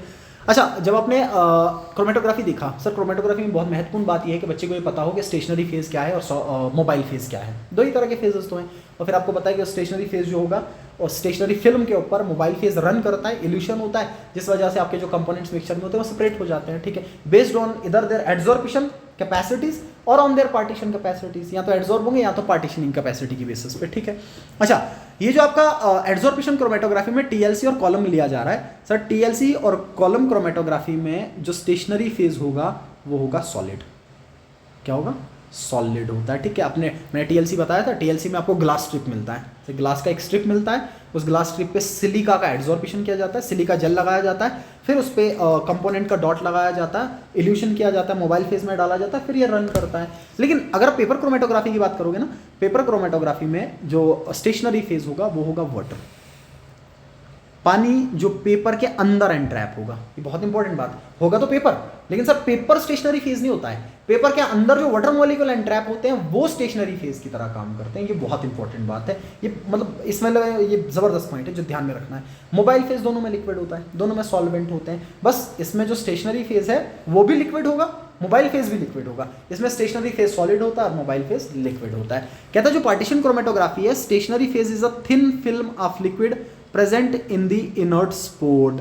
दूसरा स्टेटमेंट देखिए, कहता है in paper chromatography the material of paper act as stationary phase. ये बात तो बिल्कुल गलत है, पेपर क्रोमेटोग्राफी में मटेरियल एक्ट नहीं करता, पेपर क्रोमेटोग्राफी में जो अंदर वाटर मॉलिक्यूल एंट्रैप होते हैं वो स्टेशनरी फेज की तरह काम करते हैं, ठीक है। स्टेप 1 में क्या लिखा हुआ है, in partition chromatography stationary phase is a thin film of liquid present in the inert support, ये बात सही है। ये लिक्विड है ना, ये बिहेव करेगा। इसने कहा कि पेपर बिहेव करेगा, पेपर नहीं, तो लिक्विड है वो बिहेव करेगा जो उसके अंदर एंट्रैप होता है, ठीक है। स्टेटमेंट 1 करेक्ट है और स्टेटमेंट 2 इनकरेक्ट है। ऑप्शन ए सही होगा। चलिए ये बताइए, तो आसान है, नोमेनक्लेचर ही मैच करना है आपको, सिर्फ 4 ऑप्शन दिए गए हैं, ठीक है। पहले वाले में बताइए कहाँ से नंबर स्टार्ट करेंगे। ये इथाइल ग्रुप है और यहाँ से भी इथाइल है, कुल मिला के कार्बन चेन है, सिर्फ साइड ग्रुप ही देखना है अपने को, ठीक है। तो अगर मैं साइड ग्रुप देख के चलूँ तो 1 2 3 पे, यहाँ से भी 1 2 3 पे, फिर 4 पे, फिर 5 पे, ठीक है।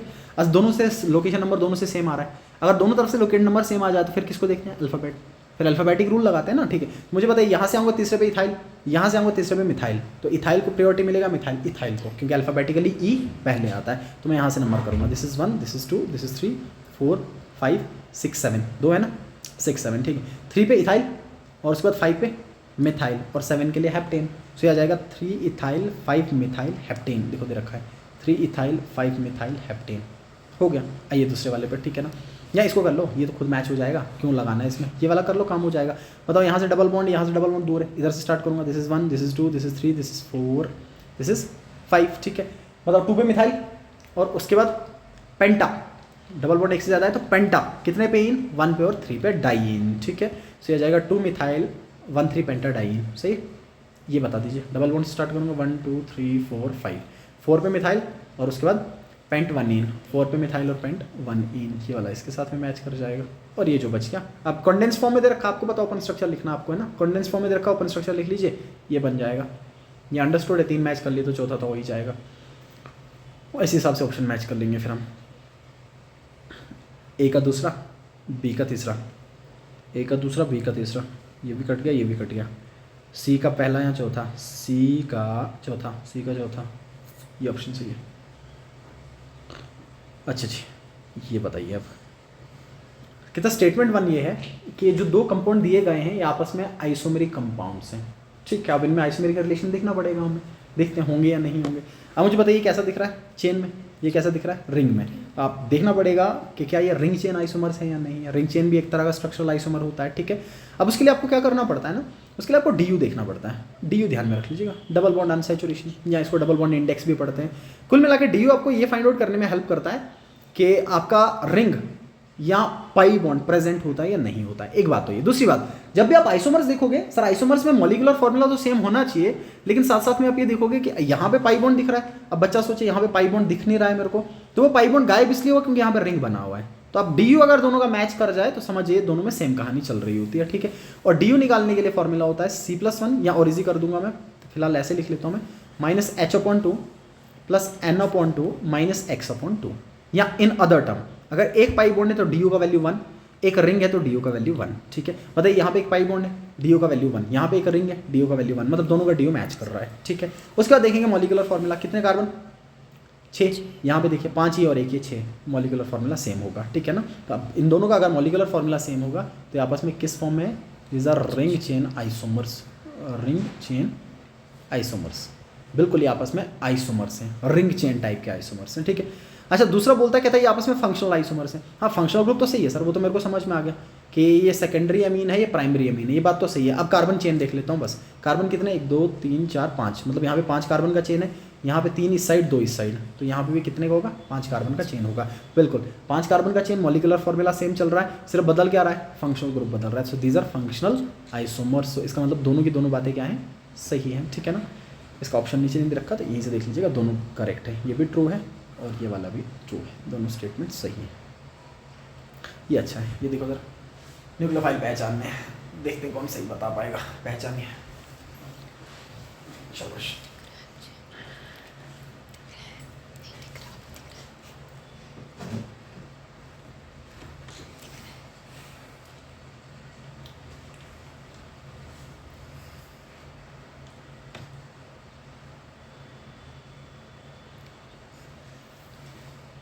विजिबल नहीं दिख नहीं रहा है, नहीं दिख रहा, मैं पढ़ लेता हूँ।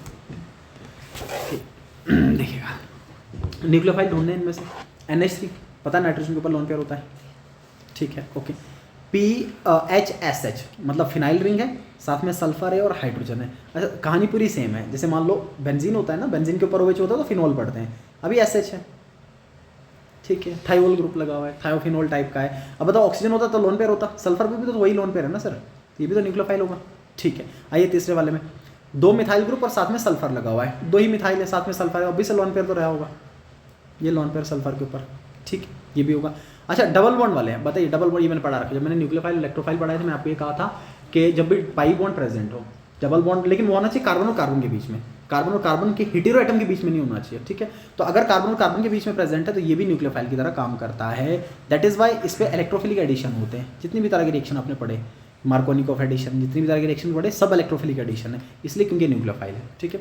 OH नेगेटिव ये तो न्यूक्लियोफाइल है ही है, ठीक है ना, न्यूक्लियोफाइल, ये भी न्यूक्लियोफाइल आ जाएगा, ये भी न्यूक्लियोफाइल है, ये भी न्यूक्लियोफाइल है, ये भी न्यूक्लियोफाइल।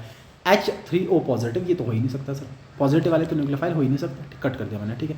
अच्छा CH3 ट्वाइस CO, देखो CH3 and this is C double bond O, carbon और हेटेरो एटम के बीच में जब भी डबल बॉन्ड हो ये कभी भी न्यूक्लियोफाइल की तरह काम नहीं करते, इलेक्ट्रोफाइल की तरह काम करते हैं। दो इनमें दोनों सेंटर होते हैं, ये देखो ये जो ये पाई बॉन्ड इस पर शिफ्ट करेगा, लेकिन इनका एक्टिव सेंटर ये होता है, तो ये किसकी तरह काम करते हैं, इलेक्ट्रोफाइल की तरह काम करते हैं, न्यूक्लियोफाइल की तरह काम नहीं करेंगे। ये भी मैंने कट कर दिया, ठीक है। ये वाला बताइए लास्ट वाला, ये देखो ऐसा कुछ है, ये है CH3, यहाँ पे एक CH3, फिर ये कार्बन और डबल बॉन्ड लगा हुआ है नाइट्रोजन, और नाइट्रोजन के साथ में एक मिथाइल ग्रुप है, ऐसा ही रखा है, ठीक है ना। अब देखिए फिर से, जिसको ना भी पता वो भी लगा लेगा अनुमान फिर से कि सर कार्बन और हेटेरो एटम के बीच में डबल बॉन्ड है तो ये भी न्यूक्लियोफाइल नहीं हो सकता, तो किसकी तरह काम करेगा, इलेक्ट्रोफाइल की। एक कुल मिला के इसी के एनालॉग है, ये इनको सब्सटीट्यूटेड इमिन्स पढ़ते हैं, इनको इमिन्स पढ़ा जाता है, पढ़ेंगे आप 12th में भी, इमिन्स पढ़ते हैं इनको, ठीक है ना। ये भी इलेक्ट्रोफाइल की तरह काम करते हैं, न्यूक्लियोफाइल की तरह काम नहीं करेंगे। कितने न्यूक्लियोफाइल आएंगे, 5। कितने न्यूक्लियोफाइल हो गए, 5 ही हुए ना, ये नहीं हुआ, ये भी नहीं हुआ, तो आ गया 1 2 3 4 5, बिल्कुल 5 न्यूक्लियोफाइल हो जाएंगे, ठीक है जी, ये आसान है। फिर से कार्बोकेटाइन की स्टेबिलिटी भर भर के पूछता है, जेई में तो बहुत पूछता है, ठीक है। मतलब कौन सा कार्बोकेटाइन ज़्यादा स्टेबल होगा, इसमें एक चीज़ सिखाऊंगा मैं बहुत बढ़िया, वो भी देखिएगा। यहाँ पे पॉजिटिव है, लगाना भूल गए, ये पॉजिटिव है, ठीक है। अच्छा पॉजिटिव चार्ज साथ में 3 फिनाइल रिंग, थोड़ा कंपटीशन सिखा रहा हूँ मैं, एक नई बात सिखाऊंगा यहाँ पे, ये देखना ध्यान से। कार्बन यहाँ पे फिर से फिनाइल रिंग लगा हुआ है, यहाँ पे फिर से फिनाइल रिंग लगा हुआ है, कुल मिला के triphenyl methyl carbocation, this is triphenyl methyl carbocation, ठीक है। अच्छा अगले वाले में 2 फिनाइल रिंग है, वो सेम ही है, और ये जो तीसरे वाला आपको देखने को मिल रहा है ट्रोपोलियम कार्बोकेटाइन, ये और ये पॉजिटिव चार्ज, पाई बॉन्ड और पाई बॉन्ड, ठीक है, ध्यान से सुनिएगा। अब मुझे बताइए ये 2 डिग्री का, सही बात है, और साथ में सिर्फ मिथाइल ग्रुप ही हाइपर कंजुगेशन के थ्रू स्टेबलाइज हो रहा है, कुल मिला के सिर्फ इसमें +H लग रहा है और +I लग रहा है, ठीक है। इधर आ जाइए, इसमें 2 फिनाइल रिंग लगे हुए हैं, बताइए 2 फिनाइल रिंग में पॉजिटिव चार्ज घूमेगा, डिलोकलाइज करेगा, कुल मिला के जो पॉजिटिव चार्ज है पूरे दोनों रिंग्स में घूम रहा है, ठीक है, तो लग रहा अपना +R, 2 टाइम्स +R, यहाँ पे कितने टाइम 3 टाइम्स +R, यहाँ स्टेबलाइजेशन ज़्यादा होगा क्योंकि 3 रिंग्स में घूमना है, इतना टाइम लगाएगा ये, ठीक है, अच्छा खासा डिस्पर्सल है, यहाँ स्टेबिलिटी ज़्यादा होगा। अच्छा अब इन दोनों में तो कन्फर्म है कि लास्ट पे आ रहा है, लेकिन ये वाला तो आ रहा है, अब इसका इसके साथ कंपैरिजन है, ये बात ध्यान में रखिएगा, ये बहुत बहुत इंपॉर्टेंट बात। अब यहाँ पे ये पॉजिटिव चार्ज पहले इसके ऑर्थो पे, फिर पैरा पे, फिर ऑर्थो पे, फिर इसके ऑर्थो, पैरा ऑर्थो पे, ऑर्थो घूम रहा है तीनों में। यहाँ पे जो पॉजिटिव चार्ज होगा सर, ये पॉजिटिव चार्ज इस रिंग के घूमेगा, लेकिन उतना टाइम नहीं घूम रहा जितने टाइम इधर घूम रहा है, ठीक है ना। अब देखना ध्यान से, जबरदस्त पॉइंट बता रहा हूँ मैं, ध्यान सुनिएगा सर। ये जो पॉजिटिव चार्ज है ये एक्सटर्नल पॉजिटिव चार्ज है, और ये जो पॉजिटिव चार्ज है ये इंटरनल पॉजिटिव चार्ज है। इन अदर टर्म ये जो पॉजिटिव चार्ज है, इस पॉजिटिव चार्ज की वजह से एरोमेटिसिटी नहीं गेन हो रहा है, ये पहले से एरोमेटिक है, इसकी वजह से कोई नया एरोमेटिसिटी नहीं आ रहा है, ठीक है। लेकिन ये पॉजिटिव चार्ज अगर ना होता तो एरोमेटिक ना होता, और इस पॉजिटिव चार्ज के होने की वजह से एरोमेटिक है। This is very important. ये कंपाउंड कैसा है, एरोमेटिक कंपाउंड है। प्लस एक और इंपॉर्टेंट पॉइंट मैं ऐसा लिख लेता हूँ कि this is external positive charge and this is internal positive charge. ये इस पूरे रिंग के अंदर है, ये रिंग के अंदर है, ये रिंग के बाहर है, और रिंग के अंदर वाला पॉजिटिव चार्ज बहुत बहुत स्टेबल होगा एज कम्पेयर टू रिंग के बाहर वाला, लेकिन तब जब वो क्या करे, एरोमेटिसिटी में हो। ऐसा नहीं कि एंटी एरोमेटिक में लगा दो और स्टेबिलिटी कर दो, नहीं, एरोमेटिक में होना चाहिए। तो मैं लिख लेता हूं कि internal positive charge, internal positive is very very stable, लेकिन होना क्या चाहिए, शर्त क्या है कि साथ में एरोमेटिक होना चाहिए, ठीक है ना। इसका मतलब ये हुआ कि इन तीनों में अगर मैं चारों में कंपेयर करूं तो सबसे स्टेबल सी वाला आएगा। दिस इज इंपॉर्टेंट, ठीक है। सी वाला कर दिया, ये और ये कट गए। अच्छा बताओ सी के बाद कौन सा आएगा, ए ऑब्वियसली, फिर बी और फिर D, so C B A D, ये ऑप्शन आपका करेक्ट होगा। दिस इज़ वेरी इंपॉर्टेंट, ठीक है ना, ये सुपर पॉइंट है, ये बच्चे को समझना ज़रूरी है। सी ए, अच्छा सी ए बी डी था ना, अच्छा C A B D, sorry, so C A B D, तो लास्ट ऑप्शन करेक्ट होगा, ठीक है, सी ए बी डी, ये वाला, ये पॉइंट समझ में आया, बहुत इंपॉर्टेंट। पॉजिटिव चार्ज इंटरनल है, डिलोकलाइज करने के बाद अगर एरोमेटिसिटी आ रहा है तो सबसे स्टेबल हो जाएगा, ठीक है, ये आसान है। गिवन स्ट्रक्चर दे रखा है आपको, sp और sp2 हाइब्रिडाइज्ड कार्बन एटम ढूंढने, बहुत हल्का सा है, बताइए, टर्मिनल कोई पाई नहीं तो sp3, कार्बोनाइल sp2, ठीक है, double bond sp2, this is also sp2, this is sp3, triple bond sp, triple bond sp, double bond sp2, double bond sp2, triple bond sp, हो गया, ठीक है। अब गिन लेते हैं, sp वाले कितने आ रहे हैं, 1 2 3, ठीक है, sp वाले आगे 3, ये कट कर दिया, ये कट कर दिया, sp वाले 3, sp2 वाले 1 2 3 4 5, ठीक है, 3 और 5, ये हो जाएगा। ये तो ऐसे मतलब 10-10 सेकंड वाले सवाल हैं, ये उतने सवाल नहीं है टफ कोई। अच्छा, आइडेंटिफाई द करेक्ट स्टेटमेंट्स, एक से ज़्यादा भी सही हो सकते हैं। पहला, OCH3 and NHCOCH3 are activating groups, बिल्कुल सही है। मैंने एक्टिवेटिंग ग्रुप्स की कैटेगरीज लिखवाई थी 4। पहला लिखवाया था मैंने स्ट्रॉन्ग एक्टिवेटर्स, जिनमें लोन पेयर जैसे NH2 था, OH था। दूसरा मैंने लिखवाया था मॉडरेट एक्टिवेटर्स, जिनमें मैंने 2 एग्जाम्पल, एक एल्कॉक्सी वाले लिखवाए थे और एक ये एमाइड वाले लिखवाए थे, कि इनमें जो लोन पेयर नाइट्रोजन पे होता है वो कार्बोनाइल पे भी डिलोकलाइज करता है, लेकिन साथ साथ में रिंग पे भी डिलोकलाइज करता है, तो ये मॉडरेट एक्टिवेटर्स हैं, ये बात बिल्कुल सही है। तीसरा मैंने लिखवाया था वीक एक्टिवेटर्स, जिनमें अल्काइल ग्रुप आते थे। लास्ट वाला मैंने लिखवाया था पार्शियल डीएक्टिवेटर्स, जिनमें हेलोजन्स आते हैं। 2 ऑर्थो पैरा डायरेक्टर तो होते हैं, लेकिन होते पार्शियल डीएक्टिवेटर्स हैं, ठीक है, ये बात सही है। CN and OH are meta director, this is incorrect, why, because O contain lone pair and this is OP director, ये तो OP डायरेक्टर, ये वाला मेटा है, ये बात तो सही है, ये मेटा है, क्योंकि C ट्रिपल बॉन्ड N होगा तो ये इलेक्ट्रॉन डेंसिटी को खींचने का काम करता है और पाई बॉन्ड नाइट्रोजन पे शिफ्ट कर जाता है। बट ये वाला कैसा है, ये वाला OP डायरेक्टर है, ठीक है ना। CN and SO3H are meta directing, हाँ ये दोनों बातें सही हैं, क्योंकि डबल बॉन्ड, जब भी मल्टीपल बॉन्ड मिलेंगे आपको कार्बन हेटेरो एटम या कार्बन कार्बन के बीच में रिंग के साथ लगे होंगे, वो हमेशा मेटा डायरेक्टर होते हैं, ठीक है, ये बात तो बिल्कुल सही है। तीसरी वाली, activating groups are orthopara directors, बिल्कुल सही बात है, ये ऑर्थोपैरा डायरेक्टर्स होते हैं। हेलाइडान्स आर एक्टिवेटिंग ग्रुप्स, नहीं, दिस इज इनकरेक्ट। दो हेलाइडाइंस आर या halide are orthopara directors, but those are not activating groups, those are partial deactivators, those are partial deactivators, deactivating होते हैं, ठीक है। तो कौन सा स्टेटमेंट सही मिल रहा है, A, C एंड D, पहला ये A, C and D are correct statement, ठीक है। अच्छा जी, बताइए, फिर से सेम कॉन्सेप्ट घूमेगा। आपको इन स्पीशीज़ का स्टेबिलिटी देखना है, जब ऐसे पॉजिटिव या नेगेटिव वाले दिखें और साथ में रिंग भी हो, पहली नज़र तो एरोमेटिसिटी पे जानी चाहिए कि कहीं कोई एरोमेटिक वाला तो नहीं है, ठीक है। बताइए, 2 पाई 2 पाई 4 पाई कैसा हो जाएगा, anti aromatic, why, because there is complete delocalization, ठीक है। 2 पाई 2 पाई 2 पाई कितने हो जाएंगे, 4 पाई, क्योंकि थोड़ी देर बाद पाई में कन्वर्ट होंगे, तो कितना हो जाएगा, 6 पाई, दिस इज एरोमेटिक, ठीक है। टब शेप नॉन प्लेनर और दिस इज नॉन एरोमेटिक, सी बात है, ठीक है। और आपको स्टेबिलिटी ऑर्डर पता है, अगर मैं स्टेबिलिटी की बात कर लूँ, स्टेबिलिटी में सबसे ज़्यादा एरोमेटिक, उससे कम नॉन एरोमेटिक और सबसे लीस्ट स्टेबल एंटी एरोमेटिक, ठीक है। तो बताइए, पहले B, फिर A और फिर ये वाला, मतलब कुल मिला के Q, P और R, Q, P और R, ये है ऑप्शन, ठीक है ना। Q, उसके बाद सॉरी Q, P, R नहीं, Q, R, P है ना, Q, R, P, ये वाला, पहले एरोमेटिक, फिर नॉन एरोमेटिक, फिर एंटी एरोमेटिक। हाँ, अच्छा सवाल है, ठीक है। How many different stereo isomers are possible for given molecules. अच्छा, जब भी स्टीरियो आइसोमर्स की बात करेगा तो आपके दिमाग में 2 बातें आती हैं, एक GI और एक OI। ये ज्योमेट्रिकल आइसोमर्स भी देखने और ऑप्टिकल आइसोमर्स भी देखने, ठीक है। तो ज्योमेट्रिकल तो डबल बॉन्ड से दिख ही जाएंगे, ठीक है। अब मुझे बताइए, ये जो डबल बॉन्ड लगा रखा है, क्या इस डबल बॉन्ड के दोनों तरफ डिफरेंट ग्रुप होने भी चाहिए? बताओ, एक तरफ से हाइड्रोजन मिथाइल, इस तरफ से हाइड्रोजन, इस तरफ से पूरा ग्रुप, हाँ बिल्कुल होंगे। इसका मतलब ये जो डबल बॉन्ड होगा ये सिस और ट्रांस फॉर्म में एग्जिस्ट करेगा, तो यहाँ पे मिलेगा आपको सिस और ट्रांस। अच्छा, ऑप्टिकल देखने के लिए स्टीरियो का मतलब 2 चीज़ें, स्टीरियो का मतलब GI भी और स्टीरियो का मतलब OI भी, ठीक है। और GI के लिए डबल बॉन्ड कंडीशंस आपको पता है, ठीक है ना। और OI देखने के लिए कायरल सेंटर देखेंगे, ठीक है, जो मिनिमम क्राइटेरिया है। अब देखेंगे कायरल सेंटर भी तो नहीं है कहीं पे, हाँ ये लग रहा है मेरे को, कार्बन के साथ में एक हाइड्रोजन, इधर मिथाइल, इधर OH 3 और इधर ये पूरा ग्रुप 4, चारों ग्रुप डिफरेंट है, तो ये कार्बन कैसा होगा, कायरल कार्बन, ठीक है। इसका मतलब ऑप्टिकली एक्टिव भी होगा, और अगर कायरल है तो किस फॉर्म में होगा, D और L फॉर्म में, D and L form, dextro और लेवो फॉर्म, या प्लस एंड माइनस रख लीजिए, पॉजिटिव एंड नेगेटिव के हिसाब से भी ध्यान रख सकते हैं। अब हमें देखना है कि टोटल कितने आएंगे। सर टोटल आएंगे 4, टोटल कैसे 4 आएंगे, देखो इसका D फॉर्म, और हो सकता है इसका सिस फॉर्म हो, ऐसा हो सकता है। पहला कैसा आएगा, सिस डी, ऐसा लिख लेता हूँ, सिस डी। दूसरा कैसा आएगा, ट्रांस डी, सही है। तीसरा कैसा आएगा, सिस एल। और फोर्थ कैसे आएगा, ट्रांस एल, सही है। इसका सिस, इसका एल, इसका सिस, इसका डी, इसका ट्रांस, इसका एल, इसका ट्रांस, इसका डी हो सकता है। तो ये 4 फॉर्म्स बन जाएंगे। तो कितने आ जाएंगे, 4। या इसको निकालने का एक और तरीका भी होता है कि आप सिंपली क्या कर लें, 2 का पावर n लिख लें। एक फॉर्मूला ये भी होता है, मिसोफॉर्म जब ना हो, 2 का पावर n। और एक तो कायरल सेंटर मिला, और अगर पाई बॉन्ड भी है, या मान लो GI दिखा रहा है, तो आपको पता है एक पाई बॉन्ड है तो मतलब 2 GI दिखाएगा।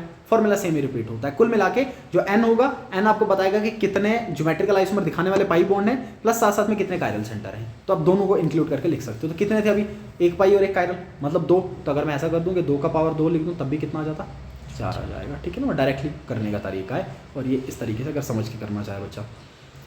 अच्छा जी, the incorrect statement regarding geometrical isomers, इसलिए मैंने डिटेल में पढ़ा है क्योंकि चीज़ों पे सवाल बनते हैं। एग्जाम में बने ना बने, एग्जाम में आपको पता है अच्छे से सवाल बनते हैं, आपने देखा भी पेपर कैसे कैसे हल्के सवाल बनते हैं, बट चीज़ें अच्छी पढ़ रखी है ना, तो कॉम्पिटेटिव में चीज़ें लग जाती हैं। The incorrect statement regarding geometrical isomers, कहता कौन सी बात इनकरेक्ट है, कहता प्रोपीन शो ज्योमेट्रिकल आइसोमर। बताइए प्रोपीन ऐसा, अब मुझे बताइए ज्योमेट्रिकल आइसोमर शो करने के लिए कार्बन डबल बॉन्ड कार्बन जो आपके पास प्रेजेंट है, एक कार्बन पे 2 सेम ग्रुप होने नहीं चाहिए। और आप देखोगे अगर मैंने ऐसा बनाया प्रोपीन, तो इसके ऊपर क्या प्रेजेंट है, टर्मिनल पे 2 हाइड्रोजन सेम है, तो ये GI शो नहीं करेगा। इसने कहा है करेगा, तो ये गलत हो गया। अच्छा, trans isomers have identical atoms are groups in opposite side of double bond, सही बात है। ट्रांस में ऑपोजिट साइड पे होते हैं और सिस में सेम साइड पे होते हैं, ये बात बिल्कुल सही है। Cis but two ene has higher dipole moment than trans, ये बात बिल्कुल सही है। देखो सिस ब्यूट टू इन ये ऐसा, और ट्रांस ब्यूट टू इन आएगा ऐसा। सिस वाले में डाइपोल मोमेंट ज्यादा होगा, ट्रांस वाले में तो कैंसिल आउट हो जाता है। ठीक है, सिस वाले में डाइपोल मोमेंट ज्यादा होगा as compare to trans. This is very very correct. ठीक है ना, अब या मोटे मोटे पॉइंट में आपको अगर दोबारा बता दो, आपने याद रखे होंगे। मैंने कहा था कि ट्रांस सिस वाले में सारी चीज़ें भारी होती हैं, 2 चीज़ों को छोड़ के। एक तो स्टेबिलिटी, ट्रांस वाले की स्टेबिलिटी ज़्यादा होगी, और दूसरा मेल्टिंग पॉइंट, ट्रांस वाले का मेल्टिंग पॉइंट ज़्यादा होता है। ठीक है, अच्छा कहता है 2 methyl but two ene, 2 methyl but two ene, ये 1 2 3 4 2 पे methyl but two ene show geometrical isomer नहीं करेगा। क्यों, क्योंकि यहाँ पे दोनों के आगे 2 मिथाइल ग्रुप 2 सेम ग्रुप आगे, इसमें GI नहीं हो सकता कभी भी, कट कर दिया हमने। ठीक है, और इस बार नीट में भी सवाल थे ज्योमेट्रिकल और सीरियस, इस बार भी नीट में सवाल थे। कहता है trans isomer have lower melting point, नहीं, ट्रांस आइसोमर का मेल्टिंग पॉइंट हाई होता है। ठीक है ना, ट्रांस आइसोमर्स का हाई होता है, और हाई का कारण भी आपको पता है, इनका सिमेट्री बहुत ज़बरदस्त है, और जिसकी वजह से लैटिस फिटिंग अच्छा होता है, सिमेट्री के कारण ऐसा होता है, सिमेट्री। अच्छा, आपको बताना था कौन से इनकरेक्ट है। इनकरेक्ट कौन कौन सा मिल रहा है मेरे को, A, D and E। So A, D and E are incorrect. देखिए बहुत स्मूथ सा सवाल था, A, D and E are incorrect. Okay, हाँ ये बताओ, ये बताएगा खतरनाक है। IUPAC नेम, पहले मुझे बताओ हाई प्रायोरिटी वाला कौन सा है इसमें से, COH। इसके ऊपर तो कोई है नहीं। ठीक है, मतलब मैं यही स्टार्ट करूँगा नंबर। ठीक, कर दिया मैंने start. This is 1, this is 2, this is 3, this is 4, this is 5। ठीक है, कहाँ की तरफ जाऊँ सर, ये पूरा साइड पे रहेगा अभी, इसको इंक्लूड मत कीजिएगा। ठीक है ना, इसको प्रीफिक्स में तब इंक्लूड कर लो जब ये भी आ जाए, ये सुफिक्स में अभी नहीं आएगा, अभी बिल्कुल साइड पे रख लो, और यहाँ पे आ जाएगा आपका 6, मैंने ऐसा लिख दिया। ठीक है ना, अच्छा बताइए, अब इनका मैं नाम लिखना चाहूँ, ये कौन सा ग्रुप है, क्या पहचान पा रहे हैं, एस्टर है। कौन सा ग्रुप है ये, एस्टर वाला ग्रुप है। ठीक है ना, एस्टर। इस बार नहीं था एस्टर से सवाल आपको, इस बार आपको ईथर से था ना, मैंने कहा था भी ईथर से पूछा नहीं है पहले, पॉसिबिलिटी ईथर से पूछेगा, तो पूछा था इस बार। अच्छा एस्टर है। अच्छा, एस्टर के लिए प्रीफिक्स क्या यूज़ करते हैं, आपको याद हो, मैंने एस्टर ऐसा लिखा था प्रायोरिटी टेबल में पढ़ाया था मैंने, RC डबल बॉन्ड OR। इसके लिए प्रीफिक्स बताया था मैंने आपको, एल्कॉक्सी कार्बोनाइल, एल्कॉक्सी। अच्छा, यहाँ पे तो मिथॉक्सी है, OCH3 का मतलब मिथॉक्सी है। ठीक है ना, ऐसे इसके लिए प्रीफिक्स क्या यूज़ करते हैं, प्रीफिक्स यूज़ करते हैं एल्कॉक्सी कार्बोनाइल, BNOL कार्बोनाइल। ठीक है, तो अभी तो मिथॉक्सी है। अच्छा, उसके बाद मिथाइल 2 पे और मिथाइल 6, सॉरी एक ही मिथाइल है, 2 पे मिथाइल है। ठीक है, इसके लिए यूज़ करूँगा मैं मिथॉक्सी कार्बोनाइल, और इसके लिए यूज़ करूँगा मिथाइल। अब देखेंगे अल्फ़ाबेटिकली कौन पहले आ रहा है सर, METH, इसमें O आएगा, उसमें Y आएगा, तो O पहले आएगा, मतलब मैं मिथॉक्सी वाले को पहले प्रेफरेंस दूंगा। तो 5 पे मिथॉक्सी कार्बोनाइल, बताइए 5 पे मिथॉक्सी कार्बोनाइल एक ही ऑप्शन में मिल रहा है, ऑप्शन तो सेम 5 पे आया मिथॉक्सी कार्बोनाइल, उसके बाद 2 पे आया मिथाइल, लिख दिया मैंने 2 पे मिथाइल, और उसके बाद आ गया हेक्सेनोइक एसिड, हेक्सेनोइक एसिड बन गया नाम। बताइए कितना आसान सा है, बहुत स्मूथ सा है। ठीक है ना, कोई इतना टफ बात नहीं है, और ये सारे के सारे JEE 2025 के सवाल हैं, सबके सब 2025 के हैं, JEE के, JEE मेंस के। अच्छा, उसके बाद टोटल अच्छा है, सवाल अच्छा है। कहता है total number of stereo isomers बताइए जो गिवन स्ट्रक्चर दे रखा है। अच्छा फिर से दो चीज़ें देखनी है, जी आई और ओ वाई, ठीक है देख लेते हैं। बताइए यहाँ पे क्या देखने को मिल रहा है आपको, पाई बॉन्ड, ठीक है। मतलब अब देखना है कि ग्रुप डिफरेंट होने चाहिए, ये एक्टिव होगा या नहीं होगा वो भी तो देखना है। बताइए मिथाइल और बी आर, इधर से हाइड्रोजन और ये बिल्कुल एक्टिव है, ठीक है ना। तो इसका मतलब इसमें क्या मिलेगा आपको, सिस और ट्रांस, ठीक है। दो फॉर्म इसके आगे कुल मिला के अगर मैं फॉर्मूला यूज़ करूंगा तो इसको एक प्रायोरिटी दूंगा, चाहे कायरल हो चाहे डबल बॉन्ड हो, एक नंबर तो दूंगा ही दूंगा मैं, ठीक है। अच्छा ये बताइए मुझे, यहाँ भी तो है, अच्छा यहाँ भी यार यहाँ भी सेम है, ये भी कैसा होगा, सिस एंड ट्रांस, सिस और ट्रांस में ये भी होगा, ठीक है सही बात है। अब तीसरा देखना पड़ेगा कायरल सेंटर। अच्छा पाई बॉन्ड के आसपास तो कायरल होता नहीं है क्योंकि 4 ग्रुप होने चाहिए, यहाँ पे मेरे को 4 ग्रुप मिल रहे हैं और यहाँ पे मिल रहे हैं, लेकिन अब देखो कि यहाँ 2 हाइड्रोजन लगे होंगे तो कायरल हुआ नहीं। लेकिन यहाँ पे देखो मैं तो एक तरफ से बी आर, एक तरफ से ये ग्रुप पूरा का पूरा, एक तरफ से पूरा का पूरा ग्रुप, एक तरफ से हाइड्रोजन होगा, ठीक है ना। अब देखेंगे दोनों ग्रुप सेम तो नहीं होने चाहिए, इसके बाद डायरेक्ट डबल बॉन्ड है और इसके बाद पहले CH2 है फिर डबल बॉन्ड है, दोनों सेम नहीं है। मतलब ये जो सेंटर होगा ये कैसा होगा, कायरल सेंटर, ठीक है। तो ये कायरल सेंटर तो ये भी किस फॉर्म में होगा, डी और एल फॉर्म में, ठीक है। अब ध्यान से सुनना, गलत नहीं करना इसमें। अब बच्चा जब ऐसा सोचेगा तो पहले तो काउंट करेगा कि 6 ही लगेंगे, हालांकि 6 नहीं होंगे 8 होंगे, कितने होंगे आप डायरेक्ट फॉर्मूला लगा के देखो या काउंट करके देखो, काउंट करके फिर ऐसे देखेंगे, इसका सिस, इसका डी, इसका सिस, इसका सिस, इसका डी, इसका ट्रांस, इस तरीके से काउंट करोगे ना 8 आएंगे। या सिंपली आप फॉर्मूला यूज कर लो तो 2 का पावर n, n के लिए कितना यूज करूंगा 3, क्योंकि एक ये और एक ये बन रहा था तो मैं लिखा 2 का पावर 3 और 2 का पावर 3 मतलब 8 आ जाएगा, ठीक है। तो कितने हो जाएंगे, 8 हो जाएंगे टोटल। आप गिन के भी काउंट कर सकते हो कि 8 कैसे आएंगे, ठीक है। जैसे मैंने बताया वैसे सिस फिर डी फिर सिस और सिस फिर डी फिर ट्रांस, ठीक है। फिर इसके बाद ट्रांस वाले इधर से काउंट करोगे, जब इनके लिए काउंट करोगे फिर इधर से काउंट करोगे, पहले तो इधर से काउंट करोगे फिर इधर से काउंट करोगे, 4 इधर से आएंगे 4 इधर से आएंगे, 8 हो जाएंगे टोटल, ठीक है। 8 स्टीरियो आइसोमर्स देखने को मिलेंगे, ओके। अच्छा for a given compounds the correct increasing order of pKa value. अच्छा बताइए इसको मैं कैसे काउंट करूँ। सर सबसे पहले तो मैं ये करूँगा कि एसिडिटी ऑर्डर बना दूंगा, जो एसिडिटी ऑर्डर होगा pKa उसका उल्टा होगा, तो मैं सबसे पहले एसिडिटी ऑर्डर बना दूंगा क्योंकि pKa is inversely proportional to acidity, ठीक है ऐसा ही होगा। अच्छा अब एसिडिटी देखने के लिए क्या करूंगा, स्टेबिलिटी ऑफ कंजुगेट बेस देखना पड़ेगा, और स्टेबिलिटी ऑफ कंजुगेट बेस का मतलब नेगेटिव चार्ज, नेगेटिव वालों को स्टेबल करने वाले नेगेटिव इफेक्ट्स वो हमने देख लिया, ठीक है। बताइए यहाँ पे OH है, O के ऊपर नेगेटिव, OH O के ऊपर नेगेटिव, H पॉजिटिव हटा के बात कर रहा हूँ मैं, O के ऊपर नेगेटिव, यहाँ भी O के ऊपर नेगेटिव, यहाँ भी O के ऊपर नेगेटिव, ठीक है। GOC के इफेक्ट्स रिवाइज होंगे, ध्यान से देखना। अच्छा अब मुझे बताइए पहले वाले केस में O के ऊपर नेगेटिव सिर्फ डिलोकलाइज कर रहा है रिंग में और कोई स्टेबलाइजिंग फैक्टर नहीं है, सर वो तो सब में ही करेगा, तो मतलब ये वाला फैक्टर तो मैं हटा ही देता हूँ, मैं साइड वाले ग्रुप का फैक्टर देख लेता हूँ जो अटैच्ड ग्रुप है, जो सबस्टिट्यूएंट है। अच्छा बताइए यहाँ पे NO2 ग्रुप जो लगा हुआ है क्या करेगा, सर NO2 ग्रुप लगाता है बहुत खतरनाक -I -R और -I स्टेबिलिटी को इंक्रीज करवाए, ठीक है। यहाँ पे बताना, अब ध्यान से सुनना, ये OH ग्रुप, ये ग्रुप किस पोजिशन पे लगा है, मेटा पे, आपको ध्यान में बता देता हूँ मैं दोबारा।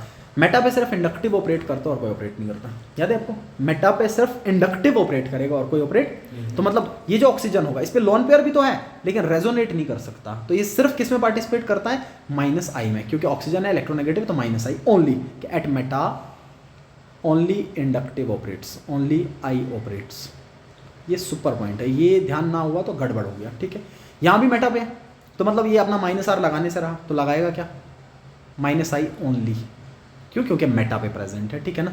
अच्छा ये बताइए तो पैरा पे है तो लोन पेयर प्रेजेंट है तो क्या लगा देगा, +R वाला तो घटाने का काम कर रहा है सर, ये तो गया पीछे सबसे, ठीक है। तो मैं सबसे पहले एसिडिटी ऑर्डर लिख देता हूँ, जरा बताइए एसिडिटी का ऑर्डर क्या बनेगा, एसिडिटी ऑर्डर सबसे स्टेबल कौन, सबसे स्टेबल दूसरा वाला है ना, नेगेटिव चार्ज को -R -I सबसे स्टेबल कर रहा है, सबसे स्टेबल B, ओके।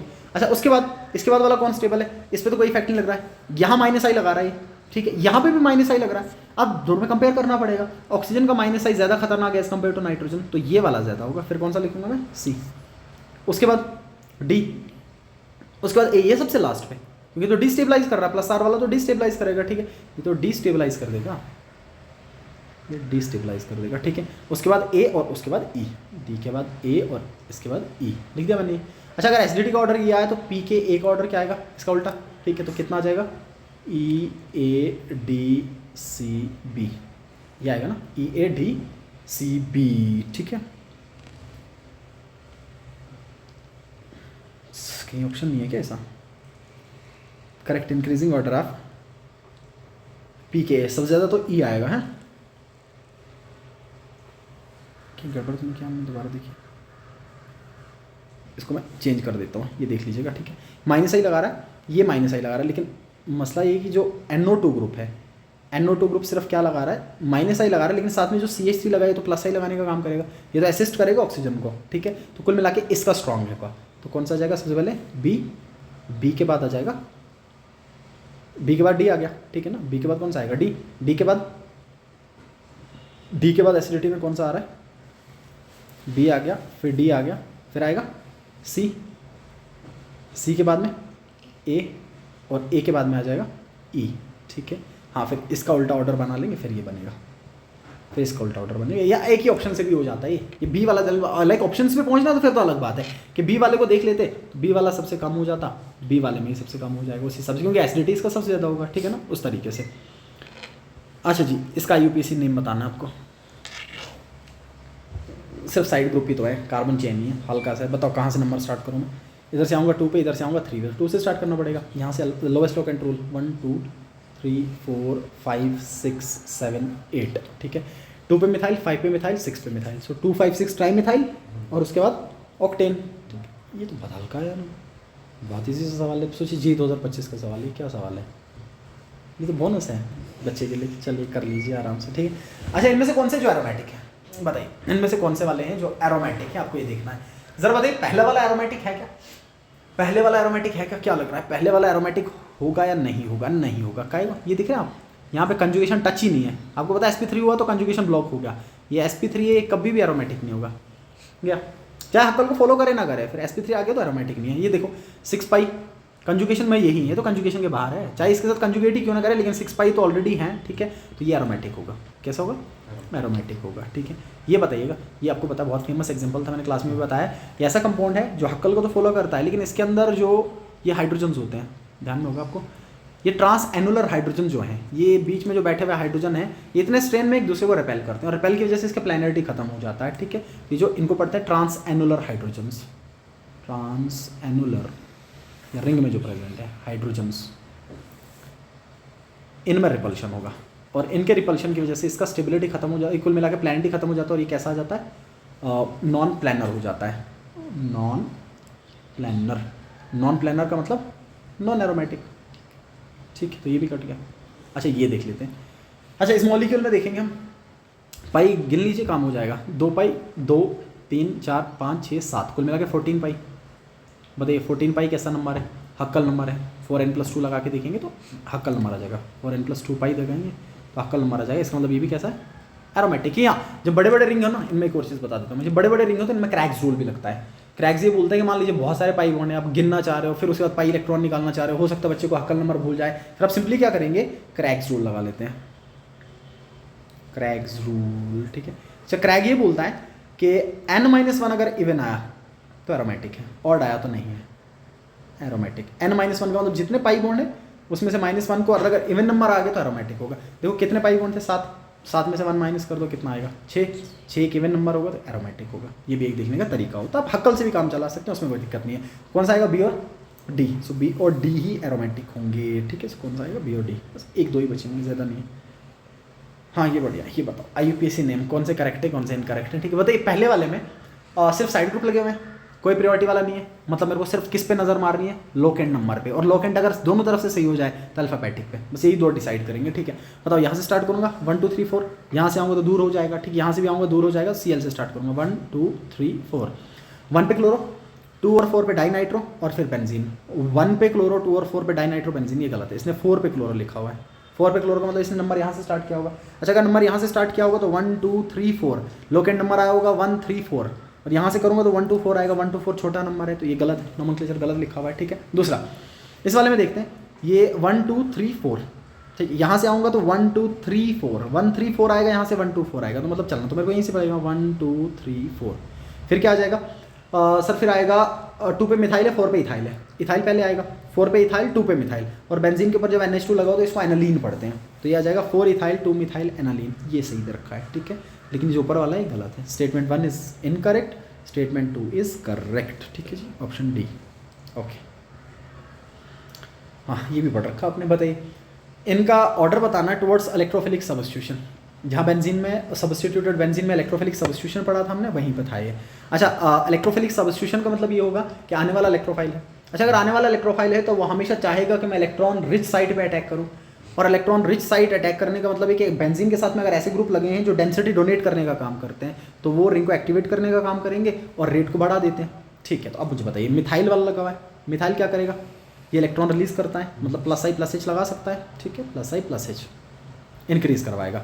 खाली बेंजीन है, कोई इंक्रीज करवाने वाला है नहीं। ठीक है, OCH3 ये थोड़ा ज़्यादा इंक्रीज करवाएगा, क्यों, क्योंकि लोन पेयर है, डोनेट होगा, +R लगाएगा, इसका मतलब ये वाला सबसे खतरनाक एक्टिवेटर है, इसमें इलेक्ट्रोफिलिक सब्स्टिट्यूशन का रेट सबसे ज़्यादा होगा। अच्छा, CF3, सर CF3 तो बहुत खतरनाक खींचने वाला है, ठीक है ना, तो बहुत खतरनाक -I लगाएगा, तो खींचने वाला है, खींचने वालों में रेट सबसे कम, क्योंकि अगर इसने इलेक्ट्रॉन डेंसिटी खींचा तो इलेक्ट्रॉन डेंसिटी ऑर्थो और पैरा पे घटाया, बचा सिर्फ किस पे, लेकिन मेटा पे वही बचा जो रेस्पेक्टिवली चल रहा था, बड़ा थोड़ी ना, तो ये सबसे लीस्ट स्टेबल होगा, और यहाँ पे सबसे ज़्यादा, तो मतलब तीसरा वाला, फिर पहला वाला, फिर दूसरा वाला, तीसरा, पहला, दूसरा, और फिर चौथा, देख ये वाला आ जाएगा। ठीक है ना, क्योंकि ये कंपेरेटिवली इससे ज़्यादा होगा, क्योंकि इस पर कोई घटा भी तो नहीं रहा है ना, तो ऑर्थो पैरा पे आके इवन इसकी हर पोजीशन इक्विवेलेंट होगी, यहाँ पे तो ऑर्थो पैरा भी नहीं होगा, ये वाला आ जाएगा ऑर्डर।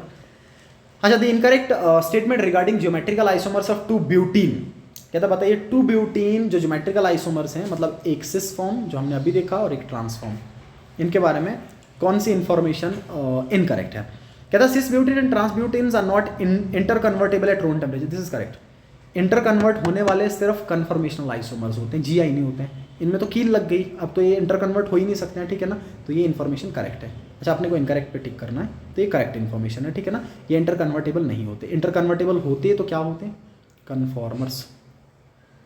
कन्फॉर्मर्स होते, कन्फर्मेशनल आइसोमर्स होते, रोटामर्स होते। ट्रांसब्यूटीन इज मोर स्टेबल देन सिस, बिल्कुल सही बात है, ज़्यादा स्टेबल होता है। ठीक है, cis butene has less dipole moment, नहीं, सिस का ज़्यादा होता है, ट्रांस का कम होता है, ये इनकरेक्ट है, आपको इनकरेक्ट पे टिक करना था। ठीक है, cis butene and trans butene are stereoisomers. ठीक है, ये बढ़िया सवाल है। ठीक है, मैंने एक बार जिक्र किया था, मैं दोबारा बता दूँ।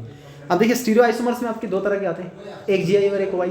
ठीक है ना, तो ऑब्वियस है सिस और ट्रांस आपस में GI हैं, अगर GI हैं तो स्टीरियो तो हुए ही हुए, और स्टीरियो में भी एक पर्टिकुलर पॉइंट लिख कर लेता हूँ, दिस आर डायास्टीरियोमर्स, डायास्टीरियोमर्स, ये क्या होंगे, डायास्टीरियो, याद रखिएगा, ज्योमेट्रिकल आइसोमर्स और always diastereomers, these are non mirror images to each other. ये सिस है, ये ट्रांस है, शीशे के सामने रखो, एक दूसरे के साथ शक्ल मैच नहीं करेगी इनकी, तो ये जो शीशे के सामने रखने पे, मिरर इमेज बनाने पे, जो मिरर इमेज ही ना हो, ये तो आपस में मिरर इमेज ही नहीं है, उनको डायास्टीरियोमर्स बोल देंगे। तो ये डायास्टीरियोमर्स हैं जो स्टीरियो आइसोमर्स के टाइप्स में ही आते हैं। तो ये स्टेटमेंट भी क्या है आपका, ये करेक्ट स्टेटमेंट है। अच्छा, आपको इनकरेक्ट पे टिक करना, तो इनकरेक्ट कौन सा आएगा, सिर्फ C वाला इनकरेक्ट आ जाएगा। ठीक है ना, ये ट्रू है। अच्छा, ये बता दीजिए, मेटामर्स आपको आते हैं, इसका मेटामर बनाना आपको। अच्छा, इनके मेटामर्स बनाने, बताइए कैसे मेटामर्स बनाएंगे आप, दोनों तरफ अरेंजमेंट बदलना पड़ेगा। ठीक, देखिए इनके मेटामर्स कैसे बनाएंगे हम, सर ये ग्रुप तो सेम ही होगा जो ग्रुप चल रहा है, इनके मेटामर्स बनाने, सर फंक्शनल ग्रुप जैसे था वैसे ही रहेगा, सिर्फ होगा क्या कि इस फंक्शनल ग्रुप के दोनों तरफ, और मेटामर सिर्फ वही वाले दिखा सकते हैं जिन फंक्शनल ग्रुप के दोनों तरफ ग्रुप लग सकते हैं। ठीक है, कुछ नहीं करना, दो ही तो ग्रुप है, अदला बदली कर लो, काम हो गया। ये वाला ग्रुप इस साइड लेके जाओ, ये वाला ग्रुप इस साइड लेके जाओ, मतलब आप C डबल बॉन्डो के साथ में फिनाइल रख लो और NH के साथ में साइक्लोहेक्साइल रख लो, काम हो जाएगा। ठीक है, C डबल बॉन्डो के साथ में फिनाइल रख लिया, NH के साथ में ये रख लिया, तो हो गया। बाकी सब गलत, नहीं तो उल्टा पटांग बना रखा है कुछ भी। ठीक है, तो कहाँ से आया, ठीक, सिर्फ एक ही है, सीधा सीधा इसका आंसर। अच्छा जी, छोड़ दीजिए, कर लेंगे आप, ईजी है, ये भी ईजी है। अच्छा बता दो, ये कर लेना, होमवर्क आसान है, आइसोमर्स के साथ मैच करना है, कौन कौन से कैसे आइसोमर्स बता सकते हैं। ठीक है ना, कार्बन एंगल स्टेबिलिटी बताओ क्या लग रहा है, एरोमेटिसिटी देखेंगे सबसे पहले, 2 पाई 2 पाई 2 पाई 6 पाई, एरोमेटिक सबसे ऊपर तो D आएगा। ठीक है, D सबसे ऊपर आएगा तो ये काटूंगा, ये काटूंगा। ओके, नेगेटिव नेगेटिव नेगेटिव, ये एंटी एरोमेटिक, A सबसे लास्ट पे। ठीक है, D सबसे ऊपर, A सबसे लास्ट पे, D सबसे ऊपर, A सबसे लास्ट पे, क्या ऑप्शन है, ये ऑप्शन हो जाएगा। ठीक है, देखते हो जाएंगे सवाल। अच्छा ये बताइए, +R -R कौन दिखा रहा है, काम खत्म, लोन पेयर है, रिंग को डोनेट कर रहा है, मतलब +R लग रहा है। ठीक है ना, ये +R है, यहाँ नाइट्रो लगा हुआ है, -R लगाता है। ठीक है, हो जाएगा। H पॉजिटिव आके इफेक्ट कर रहा है, पाई बॉन्ड शिफ्ट कर रहा है, इलेक्ट्रोमेरिक इफेक्ट चल रहा है, ये +C दिखाएगा, और यहाँ CN आके अटैक कर रहा है, -E दिखाएगा। इलेक्ट्रोमेरिक और रेजोनेंस के साथ मैच करना था, कर लोगे मैच, ऑप्शन लास्ट सवाल है। चलिए बताइए, लेसिनिया टेस्ट किसके लिए यूज़ हो जाता है, पढ़ा है आपने, लेसिनिया टेस्ट यूज़ हो जाता है हेटेरो एटम्स के डिटेक्शन के लिए, और वो भी कौन सा, नाइट्रोजन, सल्फर, फास्फोरस और हेलोजन्स, नाइट्रोजन, सल्फर, फास्फोरस और इनके लिए करना पड़ता है लेसिनिया टेस्ट। फिर अलग से जब लेसिनिया टेस्ट किया उसके बाद डिटेक्शन के लिए अलग से टेस्ट होते हैं। ठीक है ना, वो एक अलग बात है। ये आ गया आपके कुछ सवाल। ठीक है जी।